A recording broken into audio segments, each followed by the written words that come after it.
Now we're going live. Check my sound. All right. Sounds good. Sounds good. Looks good. Let's take this puppy out. Hello. Welcome to the live stream. Hollywoke Hot Take Live.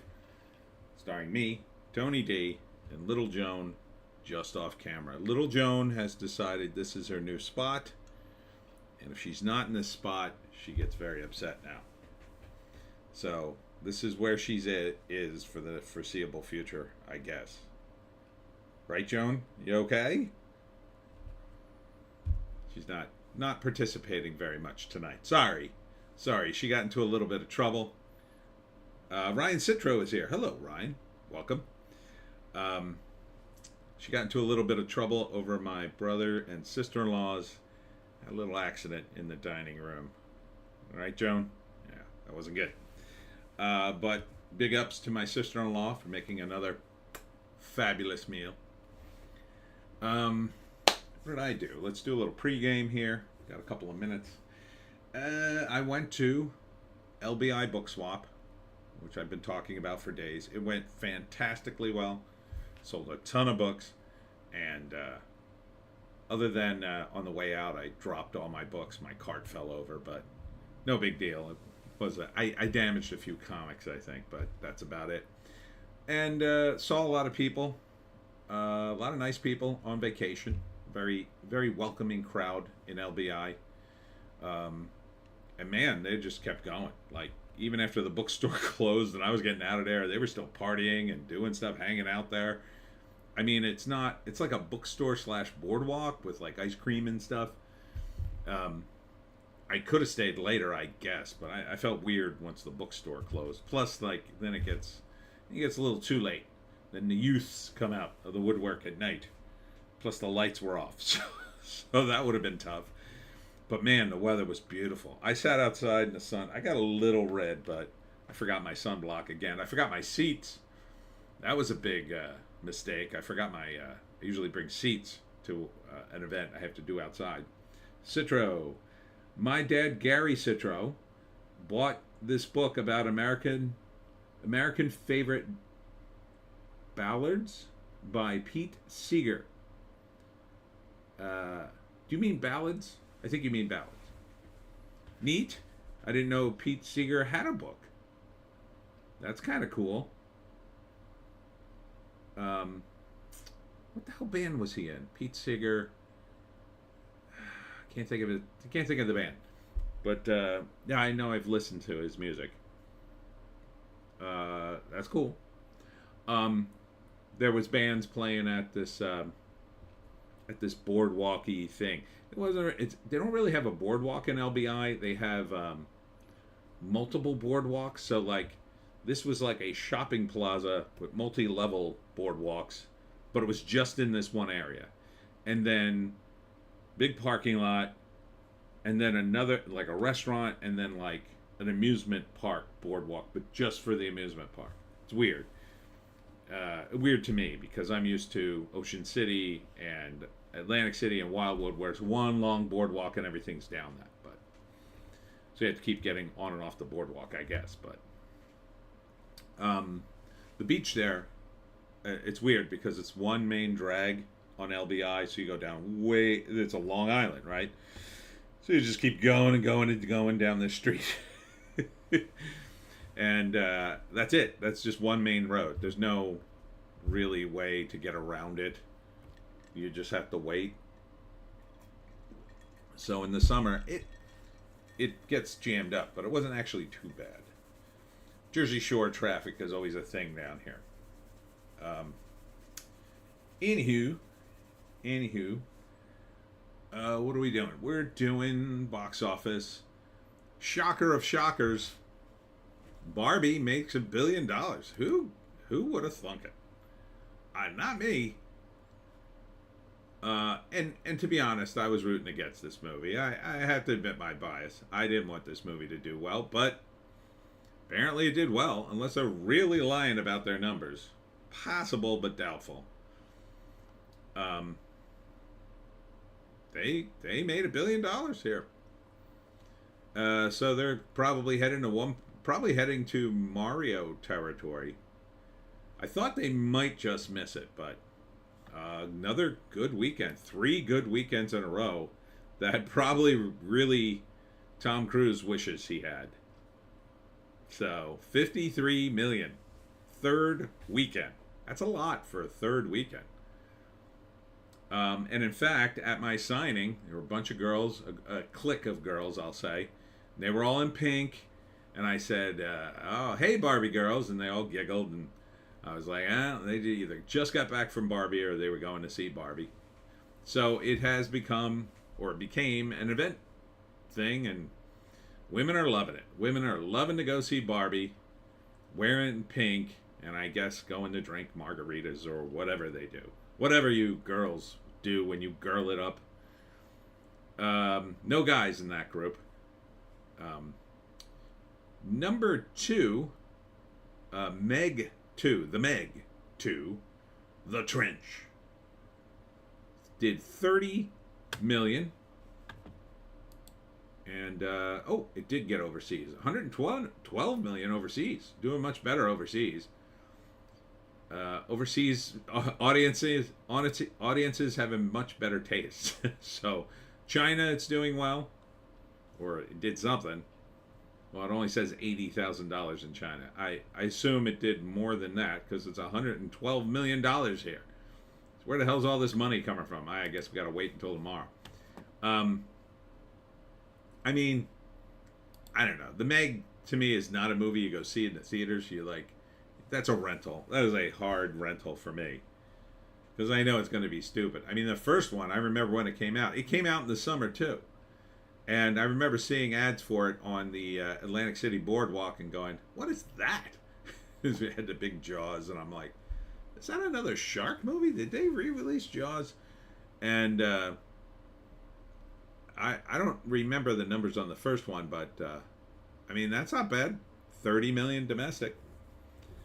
And right behind it, really, is Oppenheimer at 28.7, which isn't bad. Considering that's also the third week. And a few people said this was boring, but it's Christopher Nolan. It's going to be a little bit boring. Number 4. Well, let's look at Oppenheimer's numbers. Where are we at on that? $500 million. 552 million, so that ain't bad. That's not going to make $1 billion, but that ain't nothing to sneeze at because apparently it only cost $100 million. And these days, for all the celebrities in this movie, that's pretty good budget. That sounds to me like they only spent the money on the celebrities and didn't really spend it much on effects or anything like that. But that's Christopher Nolan. He to me is a real filmmaker. Like or hate his films, he is an actual filmmaker. He's a guy who talks films. He's not just doing it because he wants to make a bunch of money. He seems to be trying to craft something. So even if you don't like his movies, it's like, well, he tried to do something. He tried to make something for you. You see other guys and then you just go, you're just there for the paycheck. You're just there for the obscene paycheck and the chicks and the coke, I assume. Number 4, Teenage Mutant Ninja Turtles Mutant Mayhem. Right behind Oppenheimer, like right behind. This movie actually beat Oppenheimer on Friday, but I said there was a possibility, and it happened. Oppenheimer kind of kicked it up for the weekend. So 27.95 million. That is right behind it. Ryan Citro, did you know that Winkin', Blinkin', and Nod, True Poem, was a Dutch lullaby written by Eugene Field? No, I did not. Winkin', Blinkin', and Nod. No. Thank you for that factoid, Ryan Citro.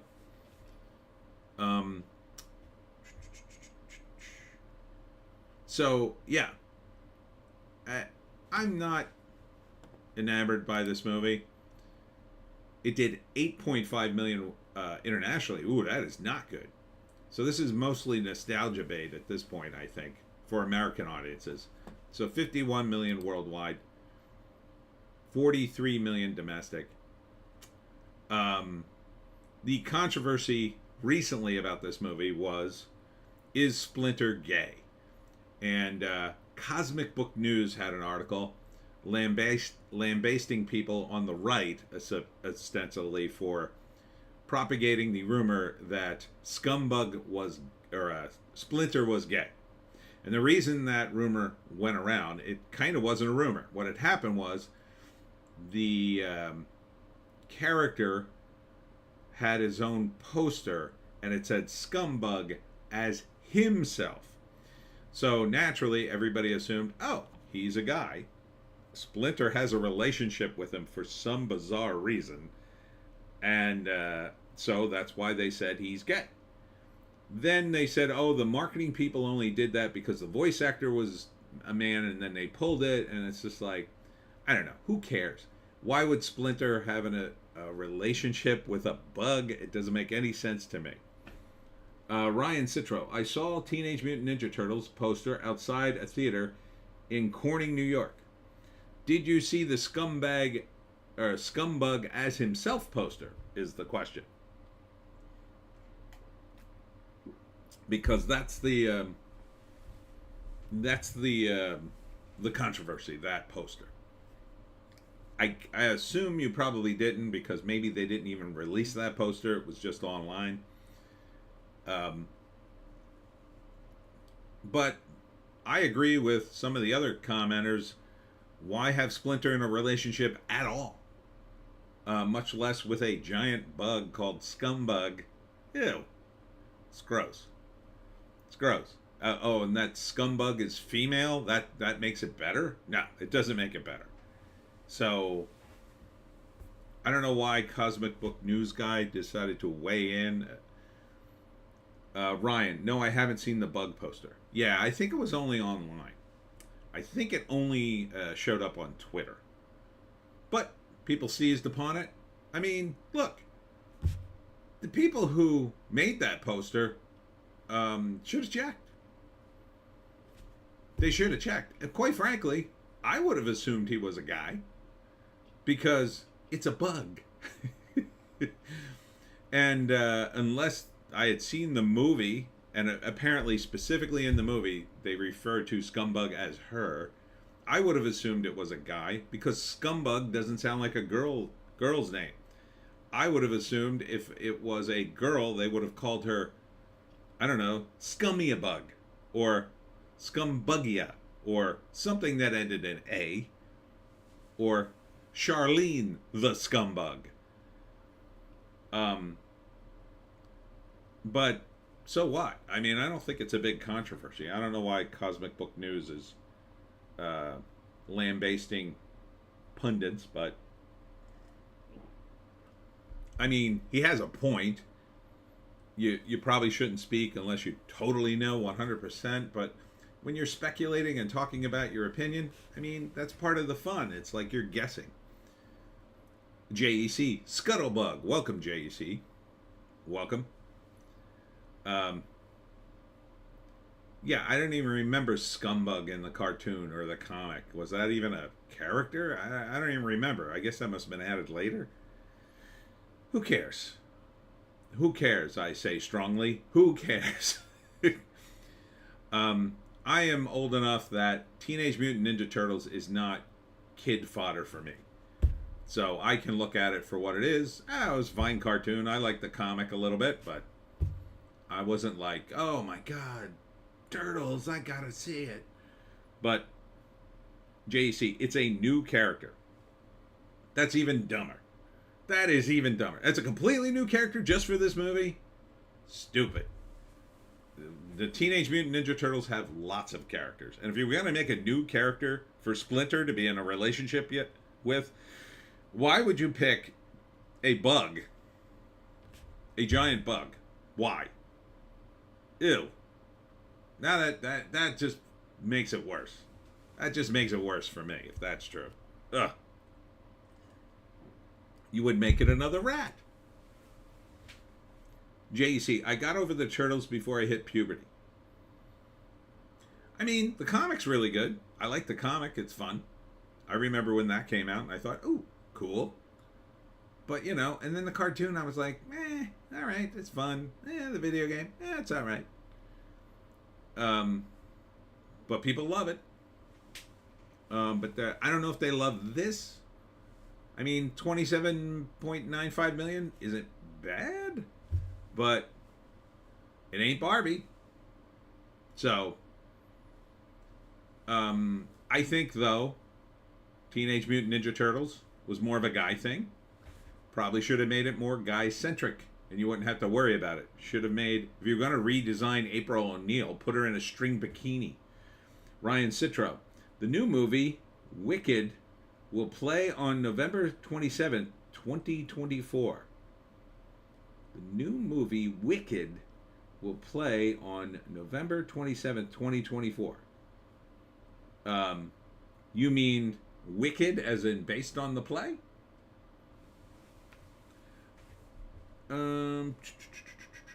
So, JC, they're hoping to make their money back selling toys. I guess. I don't know who's buying toys anymore. Doesn't seem like kids are really all that interested in buying toys. And there's so much out there. You know?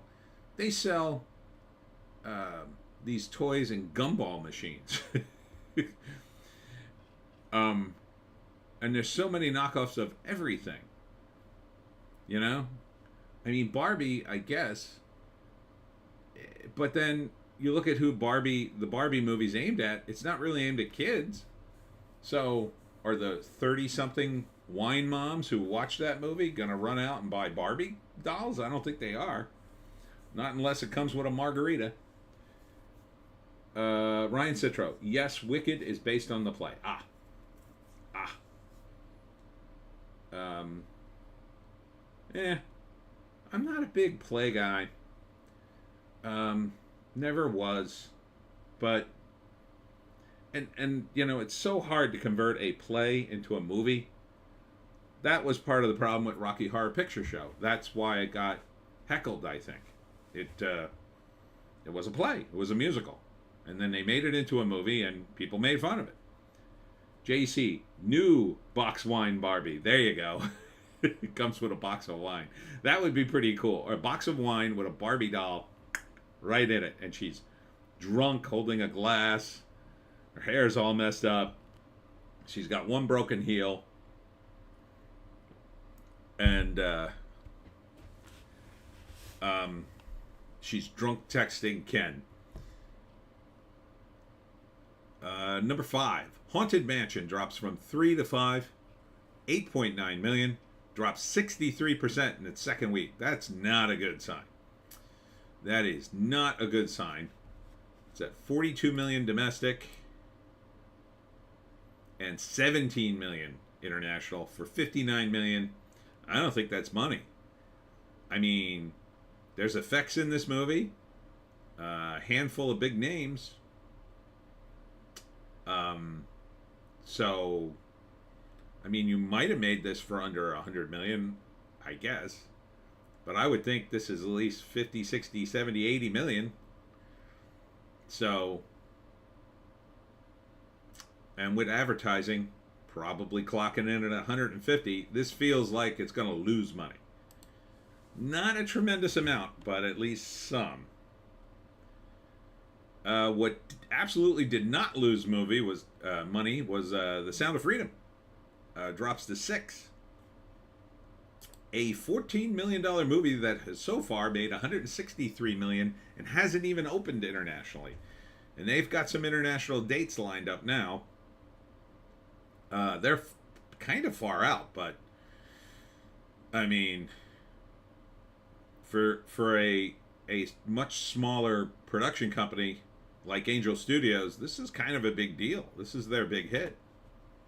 So, I think they'll probably go all over the world with this and be very well positioned in the future with this kind of war chest. Ryan Citro, Beetlejuice 2 will play on September 6, 2024. Oh, I don't think that's happening. Not on that date. I don't think they're done shooting that. I don't even think they started. And with the strike, nah, you can push that back. I don't think it's done, is it? Let's think. They're saying, well, maybe. If they're saying September 6th, that means they probably finished shooting it then. I don't know. I haven't heard much about it. Oh, wait, that's next year, 2024. No, there's no way they're going to make that date. Because now everything's pushed back. I mean, they got a year to shoot it. If they settle the strike, say, before the end of the year, maybe they could make that. I think they're going to push it back. I mean, that should be Halloween. That should be October release, in my view. Make it a Halloweeny movie. I saw a cut scene from Beetlejuice, the first one, and it wasn't much of a cut scene. I couldn't tell the difference between that and the ending I saw. I think it was just a little extended. I don't know if you guys saw it. It just had, I think, an additional scene with Jeffrey Jones and Kathleen O'Hara refusing to sell their house. And then, it ends the way I remember with Gina Davis and Alec Baldwin doing magical ghost things so Lydia can fly around and sing and dance. Oh, sorry, blowing up here. All right. Clint Miller has messaged me. Do you have the link to tonight's Hollywoke Hot Take? I've put it all over my Facebook, Clint. Clinton? I'm not going to... I don't have time to... I'm too much of a boomer to figure out how to send it to him on Messenger. Ryan Citro, oh hail Barbie. I mean, can't argue with success, I guess, but I'm not seeing a damn movie. I don't know if I'd see it if I was banging Margot Robbie herself. It sounds awful. It just sounds awful. It's not for me, though. It's not for me. Ladies, see it all you want. But Sound of Freedom, making a good bank. So $14 million movie for $163 million profit. I mean, just do the math there. I mean, what did they spend to advertise that movie? Not a hell of a lot. It's probably all word of mouth. Maybe it cost them a total of $20 million.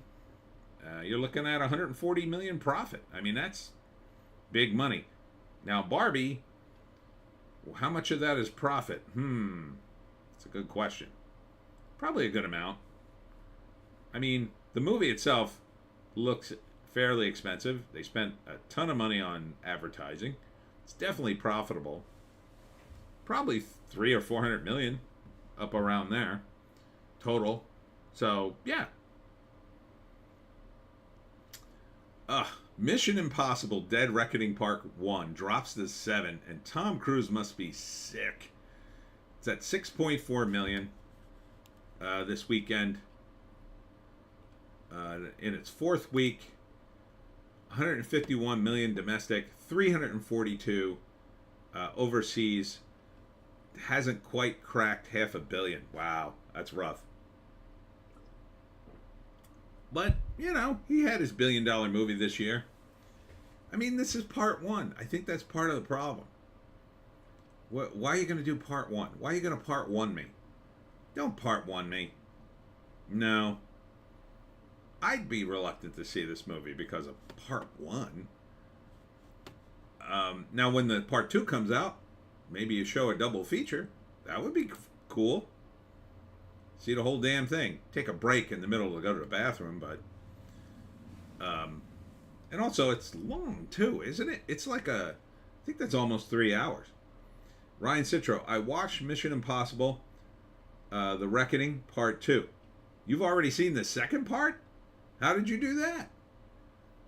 Are you Tom Cruise's love child? This movie is long, what is the minute time on this? Doesn't say.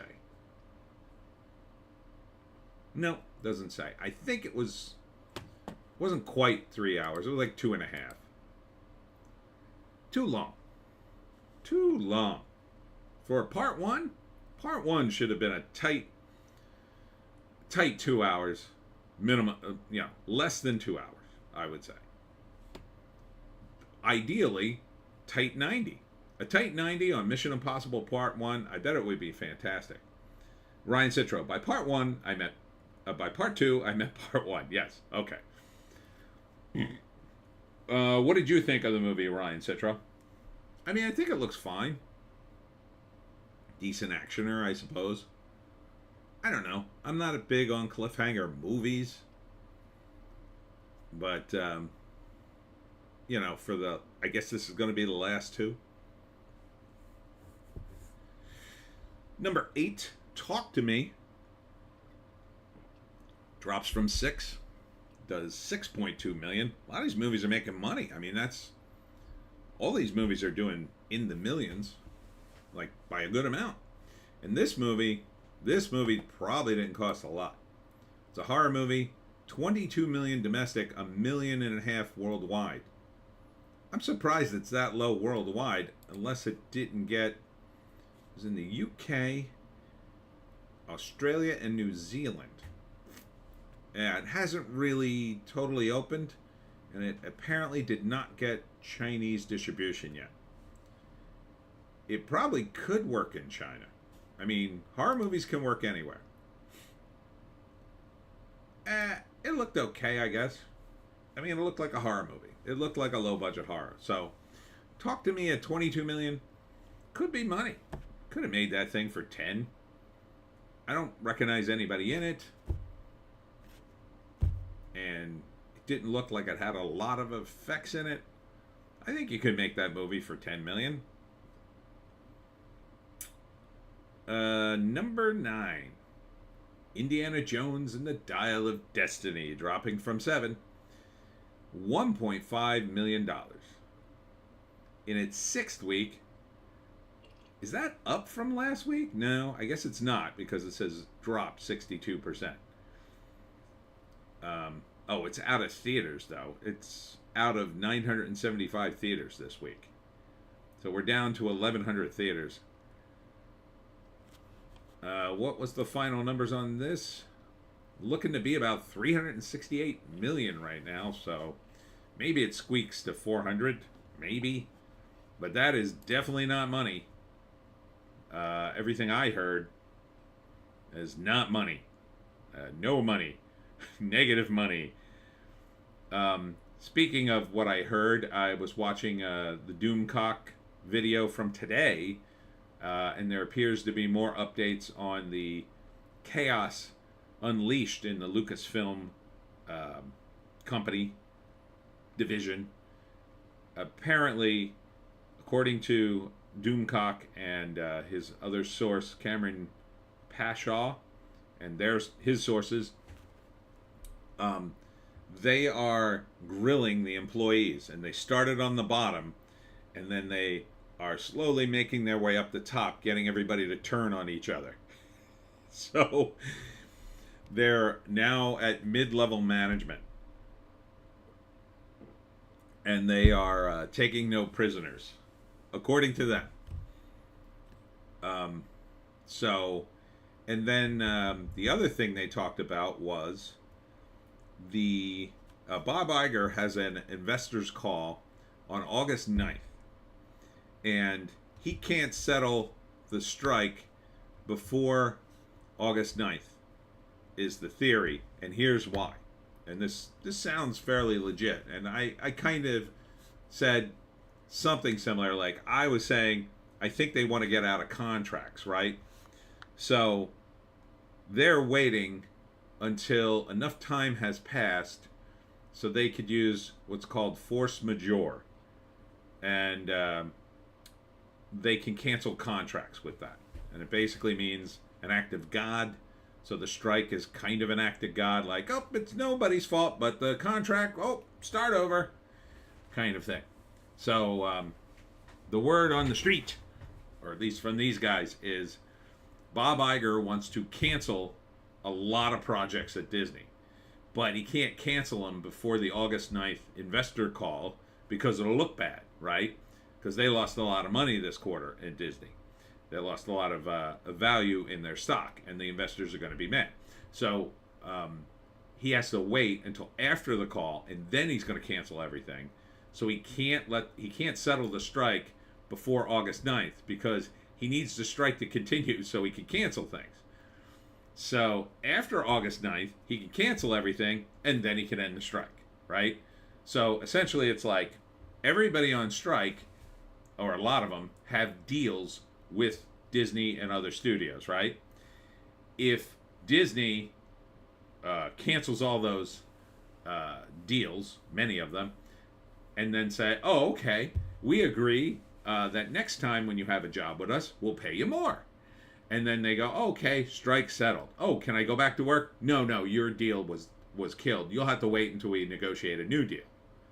See how that works? So they agree to more money, but now you don't have a deal in place. And you may never get another deal because it's Hollywood. So some of those people are effed in the egg. Imagine you bought a mansion and you thought, oh my God, I just got a deal with Disney and I'm going to make tens of millions of dollars. Let me buy this fancy mansion. Oopsie, we're going on strike. Oopsie, my deals are canceled. Oopsie, I have no money coming in. And that's how people leave LA.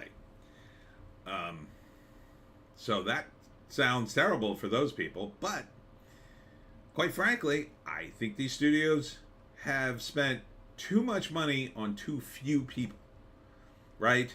So instead of making a movie for $200 million and putting all your eggs in that basket, what they really should be doing is making movies for $30, $40 million at most. So you can make 5 or 6 movies with $200 million, right? Maybe even 7. And then you make those movies, and now you've got 4, 5, 6, 7 movies. One of them will probably be a hit. Now, maybe you can't make $1 billion like you do with Barbie with that hit, but like Sound of Freedom, when you take a $14 million investment and turn it into $150 million, you've taken your investment and multiplied it by 10, essentially. So if you can do that with a bunch of smaller movies, you're making more money. So, and it makes for a more stable industry. Because if one of those movies fails, you've only lost, I don't know, 20 million, 30 million, 40 million dollars.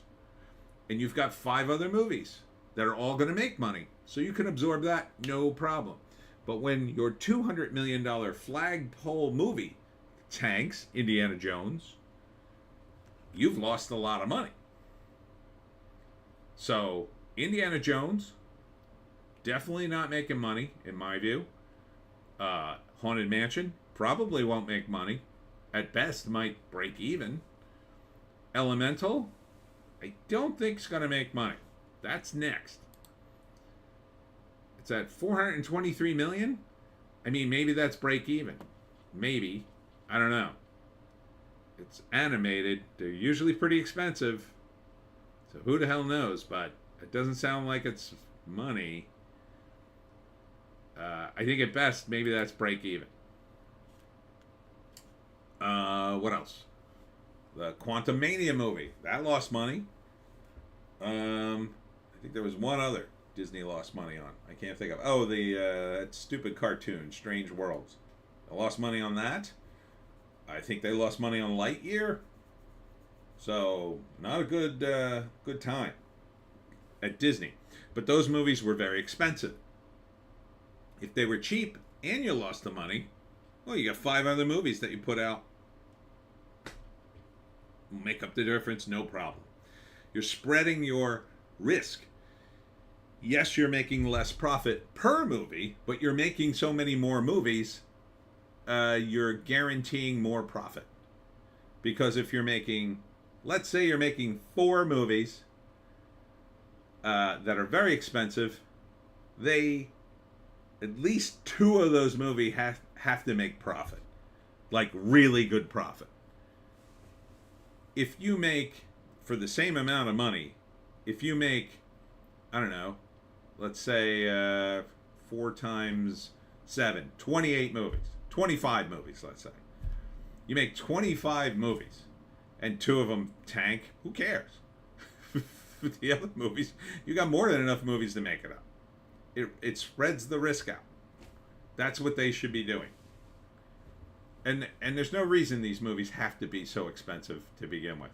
They're expensive because people in Hollywood are so full of themselves. Like Indiana Jones and the Dial of Destiny probably didn't need to be expensive. I don't think it looks very expensive, quite frankly, from what I've seen of it. I mean, maybe one scene, the World War II stuff, looks kind of expensive, only because of Harrison Ford's CGI, maybe. But, you know, there's only so much you can do to see the expense in a movie. Like, to me, the Dead Reckoning movie looked expensive because Tom Cruise was doing his own stunts. That's kind of expensive. Like, you can't let that go wrong. You can't lose Tom Cruise. And, you know, there's stunts are expensive. They're very expensive. Was it expensive to CGI Harrison Ford's face on a stuntman? I don't think so. Not as expensive. Certainly not as risky. So, what are you doing? Like, where are you wasting all this money? It sounds like Kathleen Kennedy's wasting a lot of money. To me. Sounds like everybody underneath her is wasting money. Certainly all this DEI crap is wasting money. So, get rid of all that. You know, I don't think there was a DEI issue with Oppenheimer. They just made the damn movie. Takes place in the past. What are you going to do? I don't like this. Women with their husbands. It's sexist. This is the 1940s. Shut up. So, and there's room for everything. Like, look, Barbie made money. And women love it. Okay. Nobody said you couldn't make the movie. I think it's stupid. It sounds awful. But people are allowed to like awful movies. I like some movies people think are awful. It's fine. But there's room enough. You didn't have to ruin Marvel to make Barbie. You could have made Barbie, made that money, and made Marvel still good. You didn't have to girl it up in order to get to Barbie. You didn't. You could let men have their movies and women have their movies. In fact, it's a perfect combination, as you can see, with the Barbenheimer marketing plan. It's a perfect marketing plan. You get your guys and your girls together. Ladies, have fun at Barbie. We're going to Oppenheimer. We'll meet you afterwards, and we'll all go out. It's perfect. JEC. Indian Jones is all green screen. Every shot costs a fortune to CGI, and they filmed it all 3 times over. Yeah. But it shouldn't have cost that much, because they shouldn't have had to shoot it 3 times. Number one. And I don't think it looks that expensive. You know? You don't have to shoot everything green screen. I mean, I guess for the World War II stuff, maybe you had to shoot a lot of green screen, but they want to shoot everything green screen. I don't blame them. It's all inside. It's nice. You don't have to worry about it raining in the middle of your shot, but just as a side note, they have these light bulbs that they use. It's I forget what they're called, but they're super expensive. The light bulbs are so expensive. When you rent these lights, the light bulbs have insurance. Just the light bulbs have insurance, because they basically mimic sunlight. Like, you could, you know, if you're doing a shot inside and you want to make it look like daytime, you could shine the light through the window and it'll look like the sun's beaming in. They're so bright. However, if you were to touch the light bulb with your finger and then turn on the bulb, the oil from your fingers would probably cause the light bulb to explode. So that's how temperamental they are, and very expensive too. And if you lose one of the light bulbs, you have to pay for it. That's why you need the insurance. So they can turn night into day with these lights. You can shoot a daytime scene in the middle of the night in a house. You just need enough of these lights. So, you know, shooting a scene on a train, you know, this fight scene on a train, I'm pretty sure you could have done it in a more cost-effective manner than green screening everything and shooting it 3 times over. But they effed up the script, and that was a huge portion of it. Again, it all comes back to the script, and I've said this many, many times. You need good screenwriters. JC, you can turn day into night with a filter at this point. Yeah, but the light bulb really makes it look real, whereas the filter, you know, you kind of can do it, but the light, I mean, you could shoot it with your phone, it would look like the sun.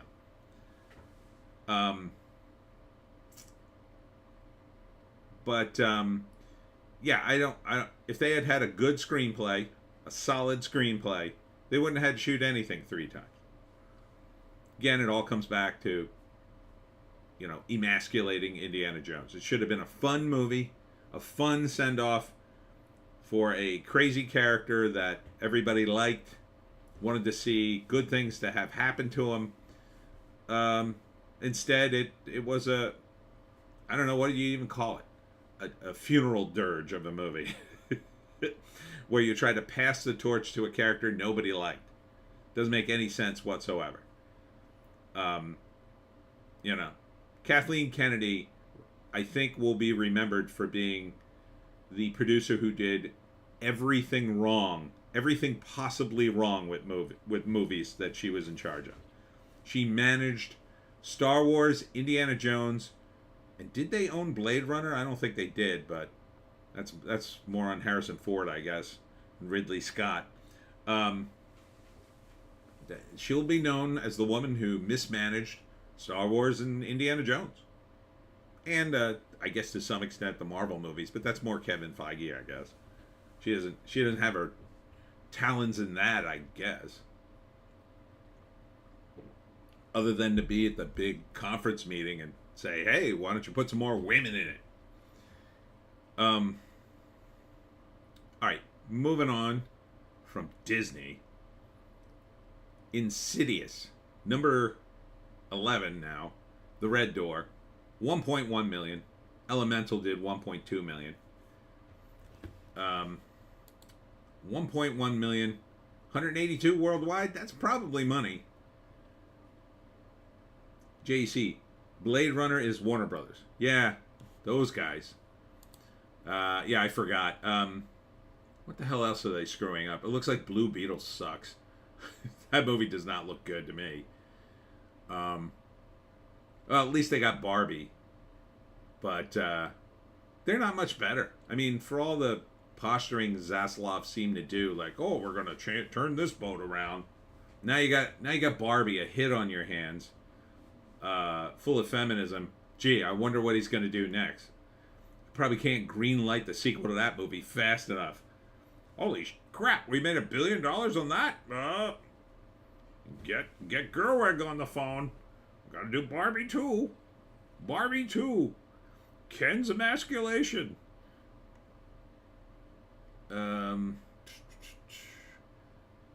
What a weird list of movies today. Theater Camp, $500,000. This is an art house movie, although it's kind of moving up. It's done 2.4 million. I doubt that's money, but it is a small movie. Then Spider-Man Across the Spider-Verse is still making money, huh? $500,000. They just keep showing this damn movie. It's still in 435 theaters. Transformers: Rise of the Beasts, still in 164 theaters. Now, this came out after Spider-Man, and it's going away quicker. 433 million worldwide. And here's where it gets weird. Cat Video Fest 2023 is in 41 theaters. What the hell is this? I guess they just took a bunch of YouTube videos and put them on in a movie? Cat Video Fest 2023. Why would you pay for this? I can see this any day of the week. I can go to YouTube and watch cat videos all day, and sometimes I do. Although I'm more of a fail video guy. I don't mind the cat videos. Some of them are funny. I especially like it when somebody pisses off a cat and the cat just loses it. It goes after its owner.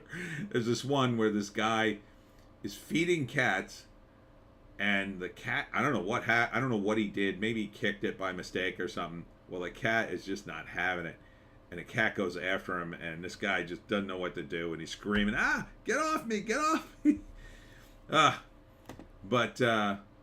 who would go to the movie theater for Cat Video Fest? I guess old people who don't have the internet? I don't know, we're at like 13 or 14. Passages. I never heard of this movie. Passages. Don't know. Have no idea. It looks like a drama. Or a romance. Like a love triangle thing. It's only in 3 theaters. 64,000 though. For 3 theaters? I guess that's a weekend. The First Slam Dunk. It's like a kids movie. It's in its 2nd week. Oh, this is an anime movie. The First Slam Dunk. Oh, wow. Yeah. 258 million worldwide. 1 million in the States. So I assume it's playing almost nowhere here. The First Slam Dunk. Oh, it's playing at 68 theaters here. Asteroid City. Made $60,000. This is showing up on Peacock very soon, I heard. 47 million worldwide. There's no way this is money. It looks expensive as F. JC, Slam Dunk is a basketball anime. Yeah, weird. I bet that's big in China. I bet it's huge in China. Yep. And Japan. Oh, even bigger in Japan. 97 million in Japan, 91 million in China. 37 million in Korea.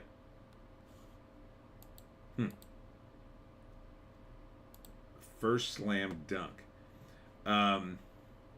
Asteroid City, I was rooting for you. I was rooting for Asteroid City, but it looks expensive as hell. 47 million. I can't see that making money. Little Mermaid still in theaters. Ruby Gillman, Teenage Kraken still in theaters. JC, it's huge in Japan. Was it a manga? Was it a comic book first? I bet it was.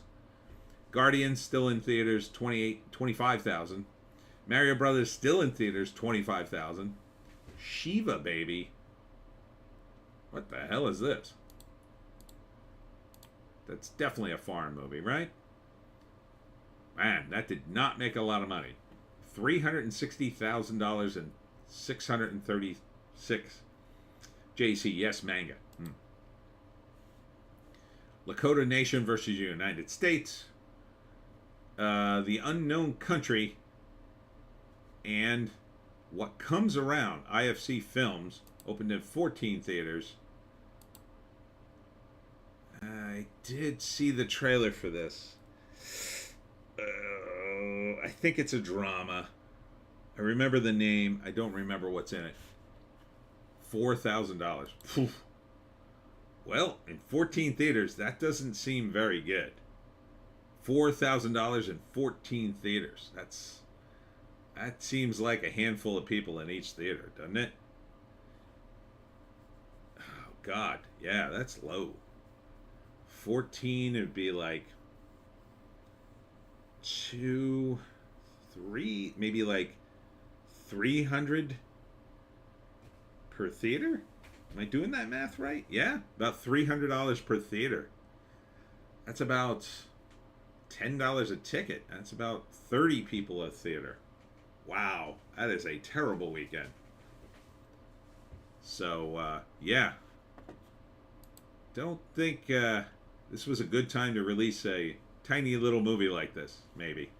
Maybe not one with this poster. Something a little more dynamic. Looks a little too dark, but I guess maybe it might struggle to something. I don't know. That just seems awful. So 174 million for the weekend. I believe that's bigger than last week. Let's see. No, last week was cracked 200. Oh, right. Last week was a big weekend. So let's look at the 3 weeks of Barbie. It did 162, then 93 million, and then 53 million. So it's dropping at 43%, which isn't a bad drop. And Oppenheimer is dropping at, did 82, then 46, 43% as well. And then in week 3, it only dropped by 39%. So it's in fewer theaters though. But yeah, Barbie is it's the summer of Barbie, everybody. We have to admit it. We have to admit it. I don't like it. I don't like it. But I can admit it. It's popular. Doesn't mean it's good. There's lots of stuff that's popular that sucks. Arden is here. Hello. Yeah, I'm alive. It's good to know. Good to know. Where you been, man? Where you been? We just finished up the box office. Spoilers, Barbie won. $1 billion. Time to look into the trades. Trades are touting Barbie. At the same time, they're saying, is the Mission Impossible series due for a reckoning? I think it's just over. Ardent, honestly, all the memes have me curious about Barbie. After seeing that clip where Barbie is confronted by the girl who plays with her, and then hearing the ending of the movie, no, I have no interest in seeing it. Ardent, been sleepiness. Okay. That's a long time to sleep, Ardent.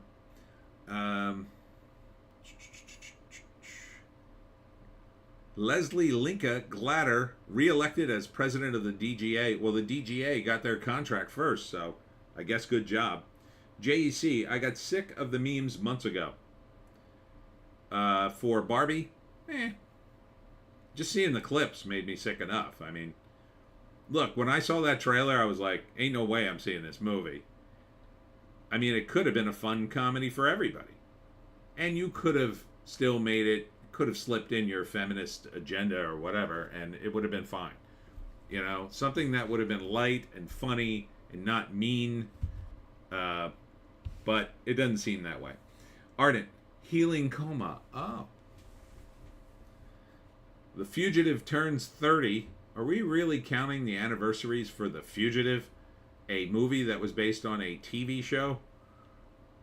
Okay. The TV show was better.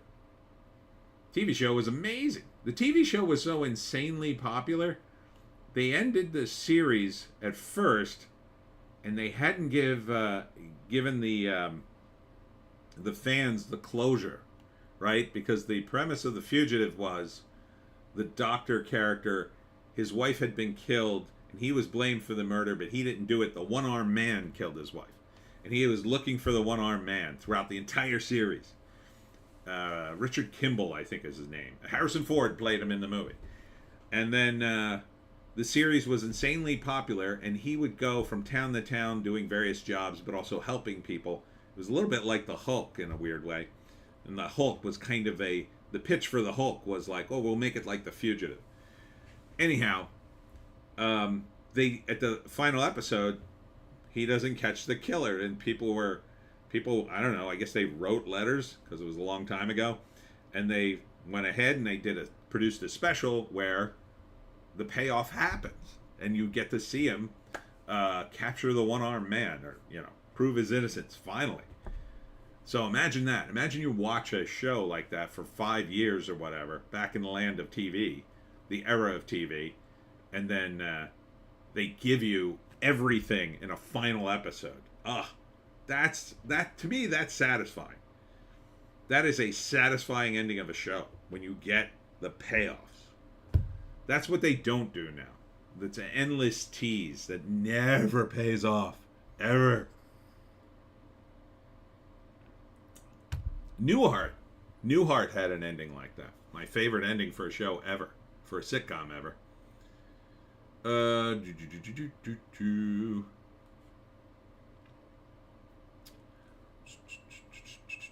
All right. Mario Zelda show Nintendo's ability to translate IP across media? I guess. Sure. All right. Nothing else going on here. Let's check over at the wrap. I did have one headline, I think. Oh, yeah. Jamie Lee Curtis says she fully supports the strike after Switzerland comments sparks discord. Ardent. It was all a dream? On the Newhart show? Yeah. Yeah, it was. It was the most brilliant ending ever. JC. He dies and wakes up in bed with his wife from the first hit show. No, he doesn't die. I don't think he dies, but he does wake up with his wife from the first show. And it was just so... Because it comes out of nowhere. You didn't see it coming. It's not like now where everything leaks on the internet. Like back then, I was just watching Newhart and loving it. And so the show was a little bit weird to begin with. But the last show, this last episode, gets insanely weird. Like, it starts to go off the rails, and you're watching it going, what the hell are they doing, man? This is nuts. This can't happen. Why is this so weird? And then it ends, and at first you're just like, what has happened? And I think it went to commercial and then came back for like a final goodbye moment, which they sometimes did in sitcoms, where like it would come back and the credits were like, they weren't rolling, but they were starting, and the last few bits of dialogue happened. If you've ever seen that on a sitcom, they did it more on old sitcoms than they did on new ones. And yeah, he rolls over, and it's his first wife from his first sitcom TV show where he's a psychiatrist. They brought her back just to do this. And yeah, the entire Newhart series was just a dream. Ardent, Larry, Daryl, and Daryl were brilliant. Yes. Yes. Yes. And Bob Newhart's take was just perfect.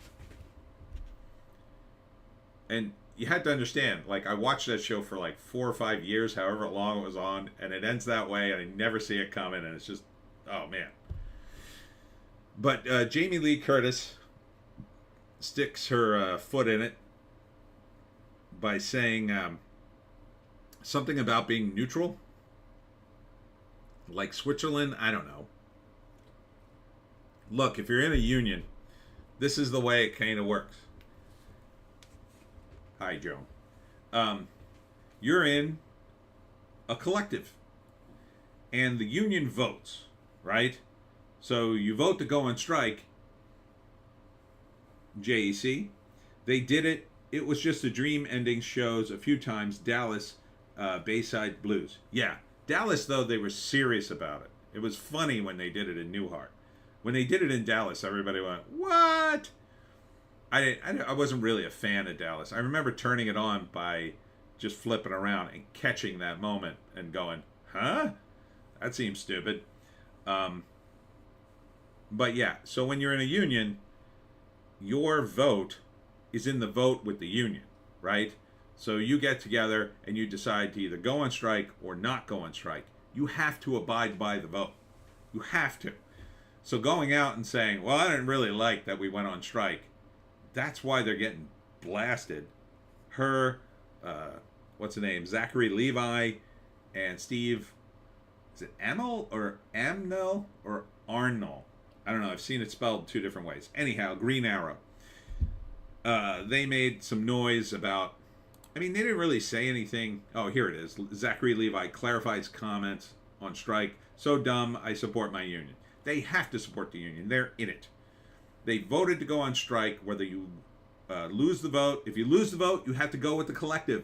That's what you signed up for. If the collective says, we're going on strike, and you said, no, we shouldn't do this, and they vote to go on strike, your only recourse is to either quit the union or suck it up. Uh, Ardent, Amel. Okay. I said, why did they spelled it really wrong on one of the headlines I read? They spelled it Arnell. So somebody like, I don't know, reading it wrong, I guess.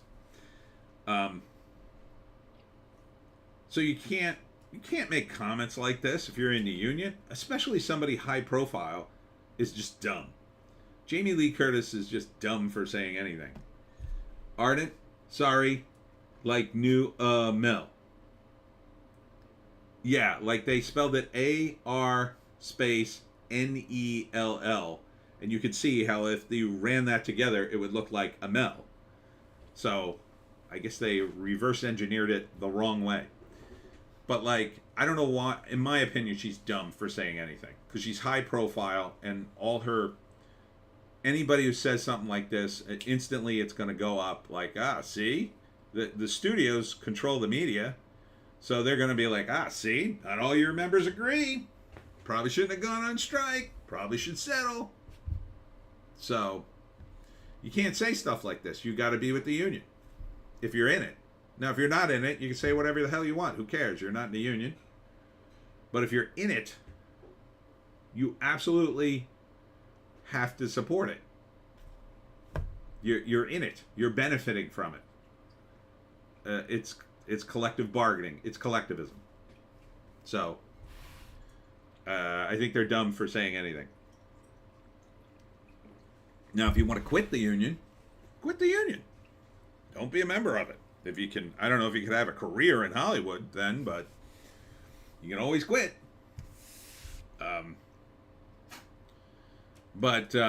Yeah, I don't know why. There's too many podcasts. There's too much social media, and celebrities should avoid it. And they got to be careful what they say, especially in public.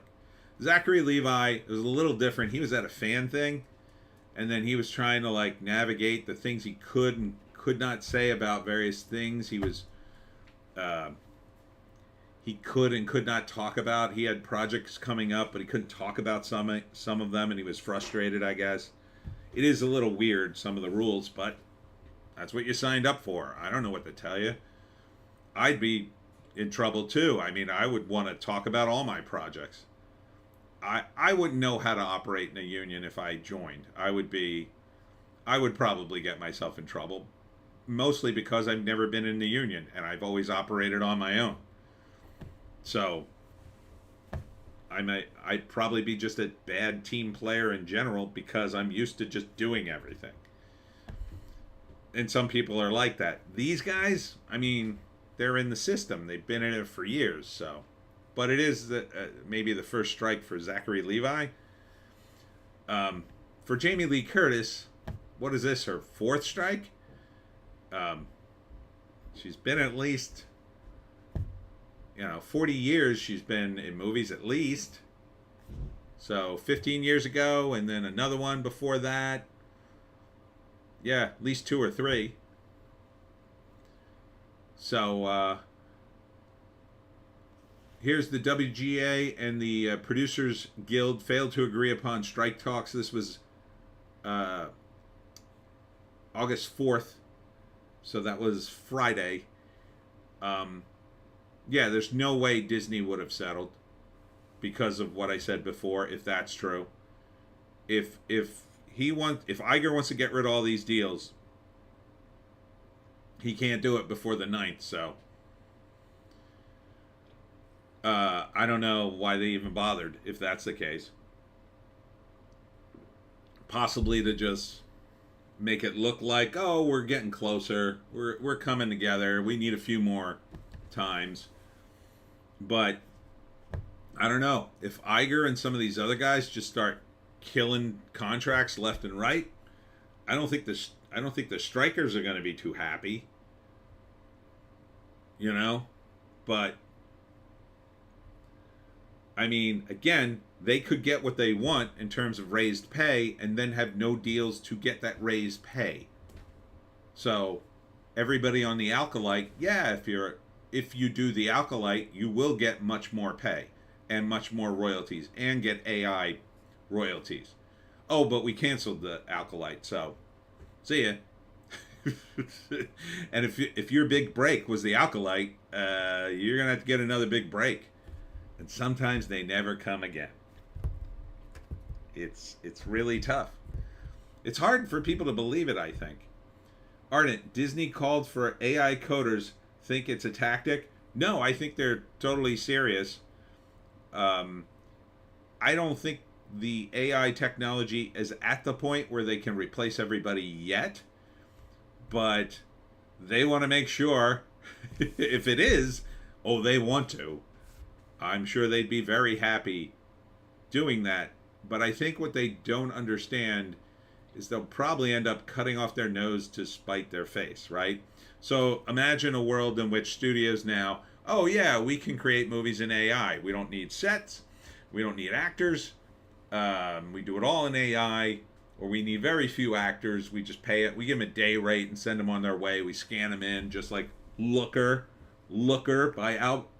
starring Albert Finney and Susan Day, 1981. JC, they can streamline special effects. Yes.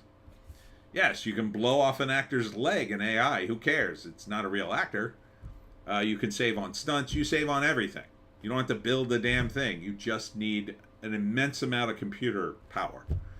So let's say the studios are all in on AI and it works out great. They can make an actual movie, a realistic looking movie in AI completely, top to bottom. They can create the characters. They can do the voices. They're all original. They're all original. The only thing they can't do is write a good story, possibly. But what they can do is take all their old stories, put them in the AI, and the AI could write something that maybe is halfway understandable. And then you get a story consultant, I'll call him, or whatever they call him. Oh, come here and edit our movie. See, we have the screenplay finished. Our AI wrote it, but you do a little editing and fix the typos and whatnot. Oh, and by the way, fix the plot and the characters and everything else. So they bring in a guy, I don't know, like me, who's desperate and hungry, and for a pittance, I make the script sound like it's gonna, it sounds okay. It at least makes sense. Then they put it into the AI. The AI generates the entire movie top to bottom. Music, credits, everything. The credits, there are no credits. The credit is, I don't know, Intel. And then they put it out. What did it cost them? Well, I guess it cost them the computer stuff. I guess it cost them, AI guys to do all the legwork. But they were going to pay for that anyway. Maybe it cost this consultant and it cost a handful of other things. Maybe it cost your marketing team because you got to figure out how to market this new product. But you're saving millions and millions of dollars. So what does the movie cost you like that? I don't know. Maybe it costs you, I don't know, $5 million. But what does it look like? Does it look like a $100 million movie? There's no celebrities in it, but there's hot chicks in it. Impossibly hot chicks. Chicks that are so perfect. They have the perfect boobs. They have the perfect butt. They wear very skimpy costumes, no problem. There's an explosion and their top goes flying off. They don't have a problem with that. They're AI. They'll show their boobies. They'll show their boobies all day long. If you want them to, they'll do whatever you want. It's AI. Same thing with the guys. So you've got these actors who will literally do anything they want. They never change. You could put them in commercials. You could put them in promos for the movie. You can make special short films just to promote the movie. Right? So, JEC. With this tech, you could probably film something on your phone and put a filter on it to make it look like you shot it on film. And at that point, what do you need the studios for? Exactly. The technology will get to that point. That's the problem with the studios. They will have to get out of the movie business. Because the moment the technology comes to me, I'm going to make movies that'll blow your damn doors off. Because I love movies and stories. I'm going to take the Pineys and make the entire series. And you're going to be like, wow, that's awesome. And the studios won't get a dime. Store Bang Entertainment is here. but their hands have 6 fingers. For now. Ardent, AI boobs, once perfected, will be superior to the real due to never aging. Correct. They're already pretty good. JC, AI makes images, but merging existing images together. Yeah, but they do have AI that can take like 1 million random photographs and make a new face, right? So you just need enough public domain images, essentially, and a little tweaking. That's where it's really going to come in. It'll come in on the tweaking, right? So I don't need Jamie Lee Curtis. I just need Jamie Lee Curtis from 1982 when she was super hot and perky.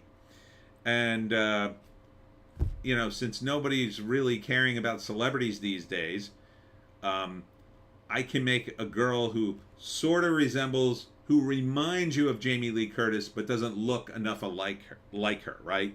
So when Marvel Comics, I think it was, one of the comic book companies, it might have been the imprint Epic, they did a comic book adaptation of the Alien movie from 1979. Sigourney Weaver and Harry Dean Stanton, all those guys, right? So they did a comic book adaptation, but they couldn't use the images of the actual actors. So the artist had to draw them similar. So the characters look suggestive of Sigourney Weaver and Harry Dean Stanton and all the others. Don the Second. Hello, Don. Hey, Tony. Glad to see you're still going strong. Thank you, Don. Welcome to the stream. Ardent. Tweaker about to have whole new meaning. Yes. Yes. But my point is, if you can make a movie in your laptop or your phone or whatever, then you don't need the studios. Some guy from Peoria is just going to make a movie in his backyard, or not in his backyard, in his computer. Some crazy vision he has, and everybody's going to love it. And it's going to burn up the internet, and hopefully he'll be able to monetize it on one of the platforms, either YouTube, Rumble, whatever. And it'll just be the biggest thing ever. JC, yeah, that's what I'm talking about. Takes 1 million faces and merges them together. You'll probably still need to motion capture an actual actor's performance to capture the subtleties. True, but you could do that to yourself, right? And your friends. Or your actor friends, right? So I can go out and get a bunch of my friends and say, hey guys, I'm doing the Pineys, and I want you to be in it. Will you let me use your images? And they go, oh yeah, what do I have to do? And I say, oh, well, all you got to do is say a few things, and the AI will capture it, and I'll be able to make you say whatever I want, and then I need you to make some moves so the AI captures it, and I can do whatever I want after that. Like, that's all you'll eventually need. You'll just need to sample people so it looks natural and it sounds like them. So with the Pineys, like, I would use all my relatives. I would get all my cousins and say, hey, I'm doing this thing called the Pineys where all the characters are related, so I want to get everybody in the family to be in it. Will you let me use your image? And they'd probably go, oh yeah, that'd be cool. Storebang Entertainment, will you be doing a lo-fi proof of concept short of the Pineys shot on an iPhone or consumer grade camera? Yeah, when the technology's there. I don't think it's quite there yet. And Don the Second, sampling sounds crazy. Ardent has sent me $2, Canadian dollars. Been blessed lately, not much, but it's honest. Thank you, Ardent. How much is $2 Canadian? I don't even know. Is that more or less now? Will I have to buy maple syrup? Or do I get more?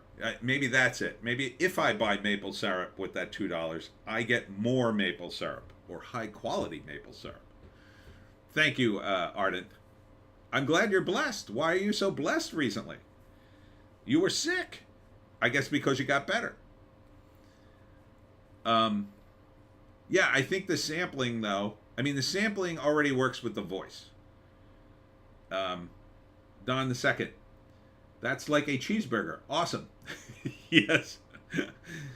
JC, I see people filming dramas or thrillers with just a few sets on their phones, and using the tech will make it look professional. Yep. Ardent, lot less. And this is a don't buy maple syrup. JC, $2 Canadian is like $1.50 American. Well, that's still good.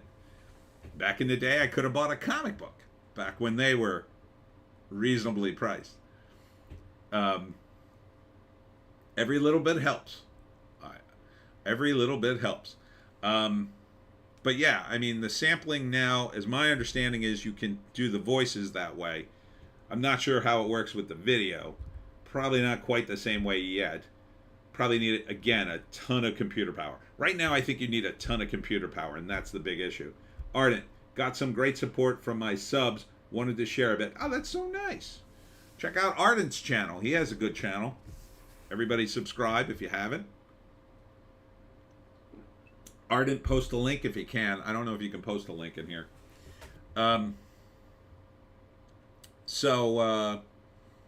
Yeah,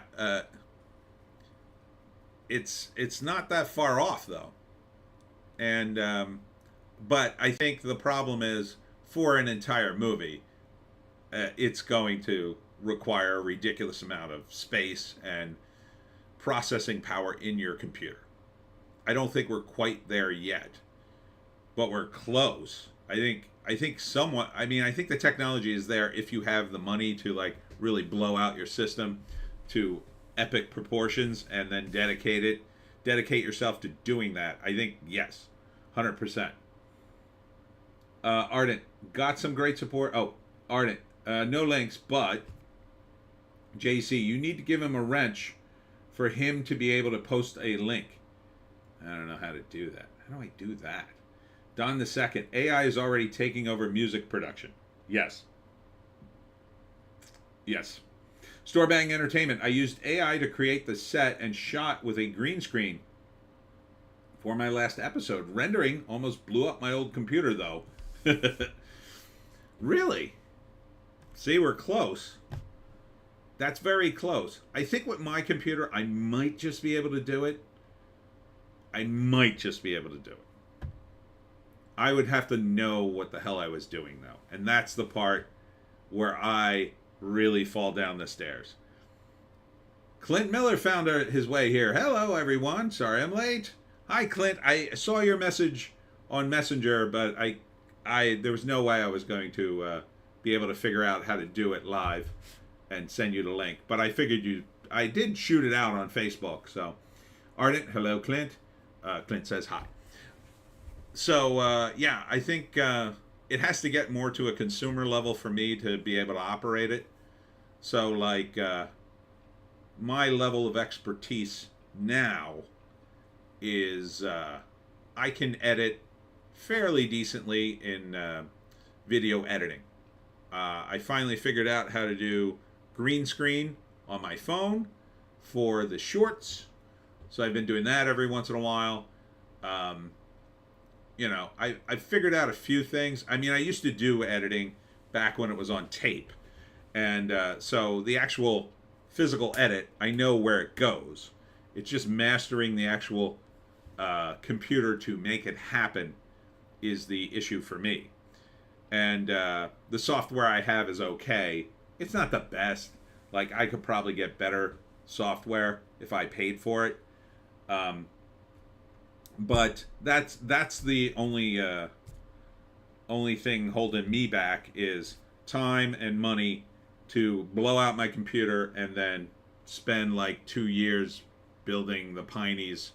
What I would have to do, ideally, would be to build Abe's hat in the Pineys in my computer, and then the characters, and be able to set them in there and do most of the scenes and the hunting lodge.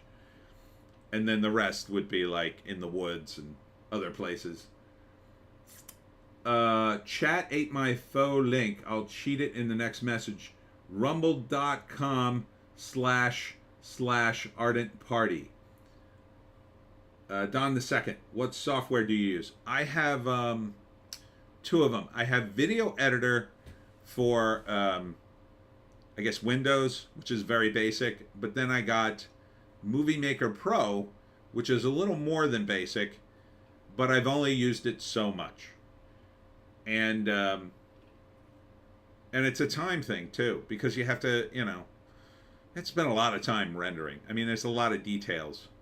To do things right, you got to really spend the time, and it would be like a full-time job.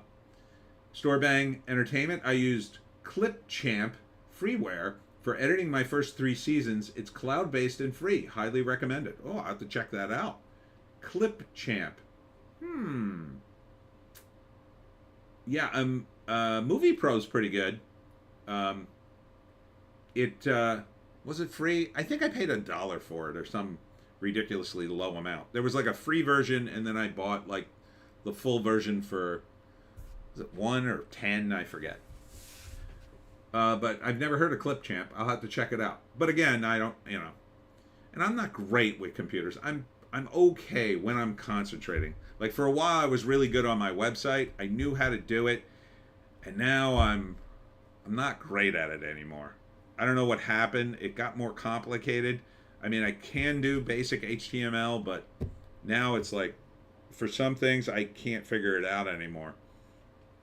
I have a consultant, but websites aren't really much of a thing anymore. People go to websites, but it's more of like, oh, I'll go to your website to figure out who the hell you are kind of thing. It's not like it used to be you go to websites to explore them, and now it's not so much anymore, I think. But Ardent, my fellow sultans enjoy razzing me over my not editing. Ardent at Storebang. I've got my Clipchamp, haven't used it much, might have to do it for some scripted stuff I want to do. Another thing I tried, which I do like, but I have to buy a version of it, would be StreamYard. That's a good version. That software is pretty good. I want to eventually buy it because, but it's like a subscription thing. So just yet another thing I have to pay for. But if I ever get it, then I'll be able to also stream on Rumble, which will be nice. Because apparently it can handle, I think it can handle YouTube and Rumble now, I think.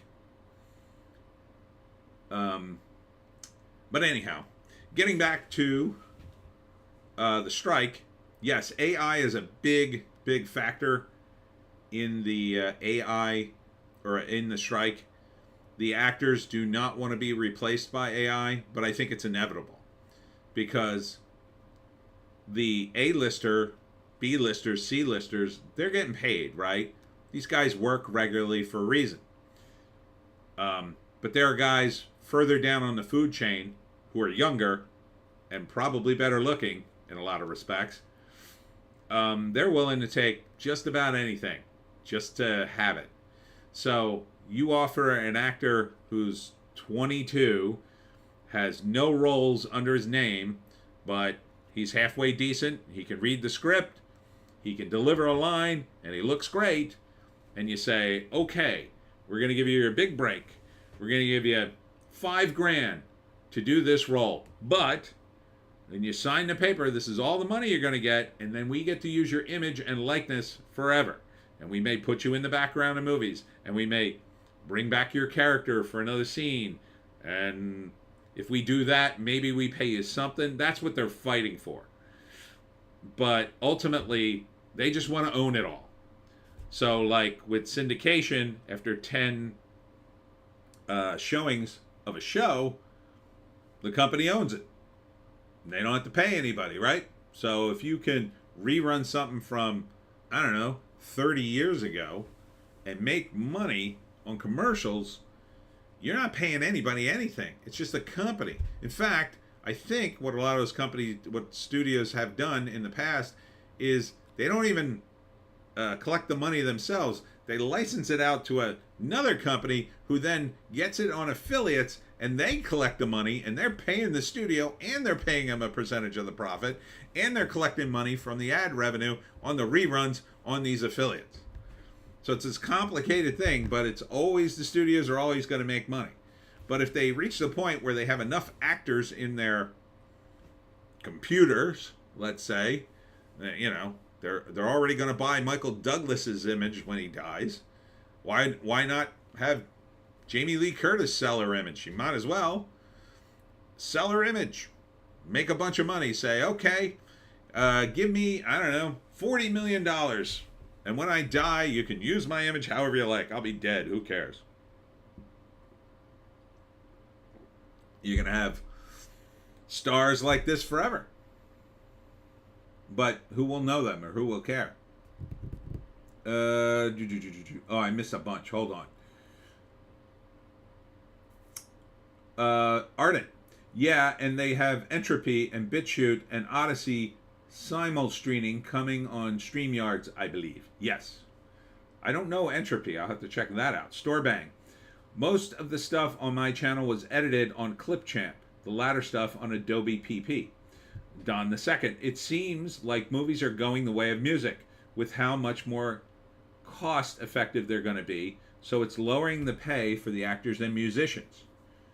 Yeah, lowering it to nothing because why do they need them? It's going to be like making TV. Like TV is dead. Why is TV dead? I'm doing a TV show right now with you guys. We're doing TV. People are watching. So what do you need to go, okay, you can argue, well, you're not very entertaining, but that's a completely different issue. The issue is some people are doing these shows that perform the function of other shows, right? Like the whole purpose of late night was to have some interviews, right? You'd watch Johnny Carson, see him interview some celebrity. That was like a big deal because you didn't see it enough. You didn't see it very often. It was only on Johnny Carson, really, and a couple other shows. Now it's like podcasts. There's interviews everywhere. You could watch interviews. You could watch interviews every second of every day for the next 10 years, and you wouldn't even catch up to what's already on the internet. You wouldn't. I don't even know if you'd be able to watch what came out in a year if you spent 10 years doing it. That's how much there is. There's a ridiculous amount of interviews out there. And some of them are terrible and unwatchable, and some of them are great. I mean, so TV is dead, just like radio was dead, and it became something else. TV's going to become something else. The internet has taken over everything. Don the Second. Yeah, basically, fire. This is more entertaining than TV. LOL. Yeah, that's a real problem, too. So as the internet sucked away the audience, there was a talent drain because as the money went away, the talent went elsewhere. Look at Joe Rogan. Joe Rogan was on TV. He was on news radio. He was pretty funny. But like in the 70s and 80s, a guy like him would show up on a TV show. Yeah, he'd do a run as a crazy character on a show. And then maybe he'd get another show. Maybe he wouldn't. Maybe he'd go back to doing stand-up. Maybe he'd get another show. It could have gone a bunch of different ways. But now, because he did the podcast, he's like the biggest guy in the world in terms of an audience. Well, not the world. I guess that goes to PewDiePie. But he's up there. And everybody wants to be him now. So, TV's done. It's over. It's over, Johnny. It's over. JEC, these AI characters look uncanny valley as F. I don't think it'll really take off to that extent. I think it'll make most of the crew unnecessary. Possibly, but I think right now, yes, but it will get better. And those AI girlfriends look hot, dude. Those pictures are friggin' phenomenal. Tom McDonald's movement is huge. I respect that a lot. Yeah, I've seen him. His songs are okay. I mean, I like him.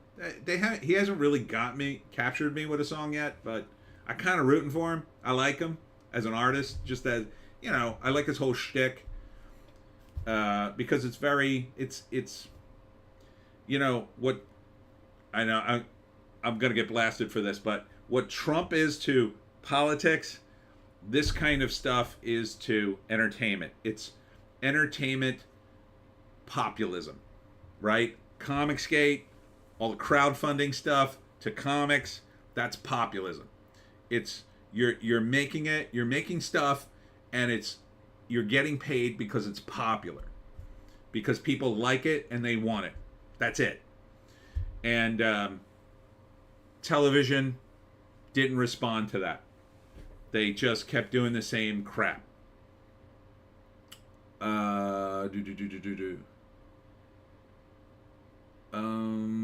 JC, Mr. Beast surpassed PewDiePie. He did.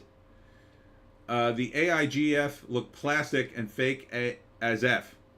You guys really need to get laid. Yes. But in my defense, I also enjoy really plastic looking women sometimes. I picked the wrong ones. Ardent, my go-to recommendation for Tom MacDonald is Church. It's heartfelt and just plain well written, in my opinion. I'll have to check it out. No, but the pictures are kind of amazing, I think. But you're right, they do look fake because they're too perfect. And you look in the background, it's like, where is she standing? It's a weird building back there. But they're going to get better. They're getting better. I mean, let me show you on the Webcomic Factory. I've been screwing around with, that's not AI. I've been doing the insane AI generated comic. This was last week. I got to do another one today. But the previous one came out pretty good, I got to say. It didn't quite get it messed up this hand. This hand looks okay. 1, 2, 3, 4. This hand looked fine, and the other hands were like kind of hidden.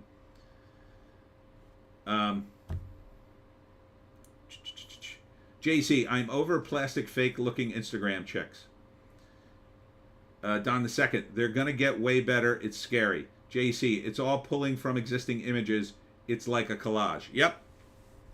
That much is true. That much is very true. Where was I? Okay. Let's move on to bounding into comics.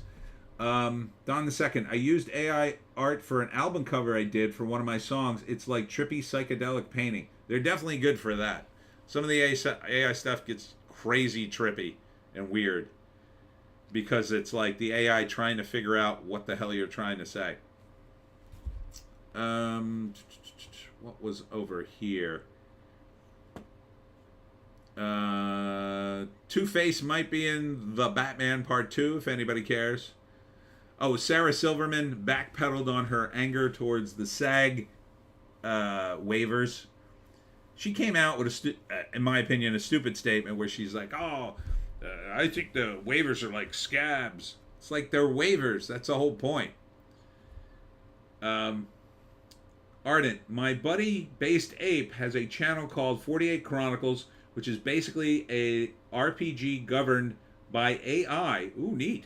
With AI narration and art. It's exceptionally good and oddly like playing with a real group in a way. Huh, weird.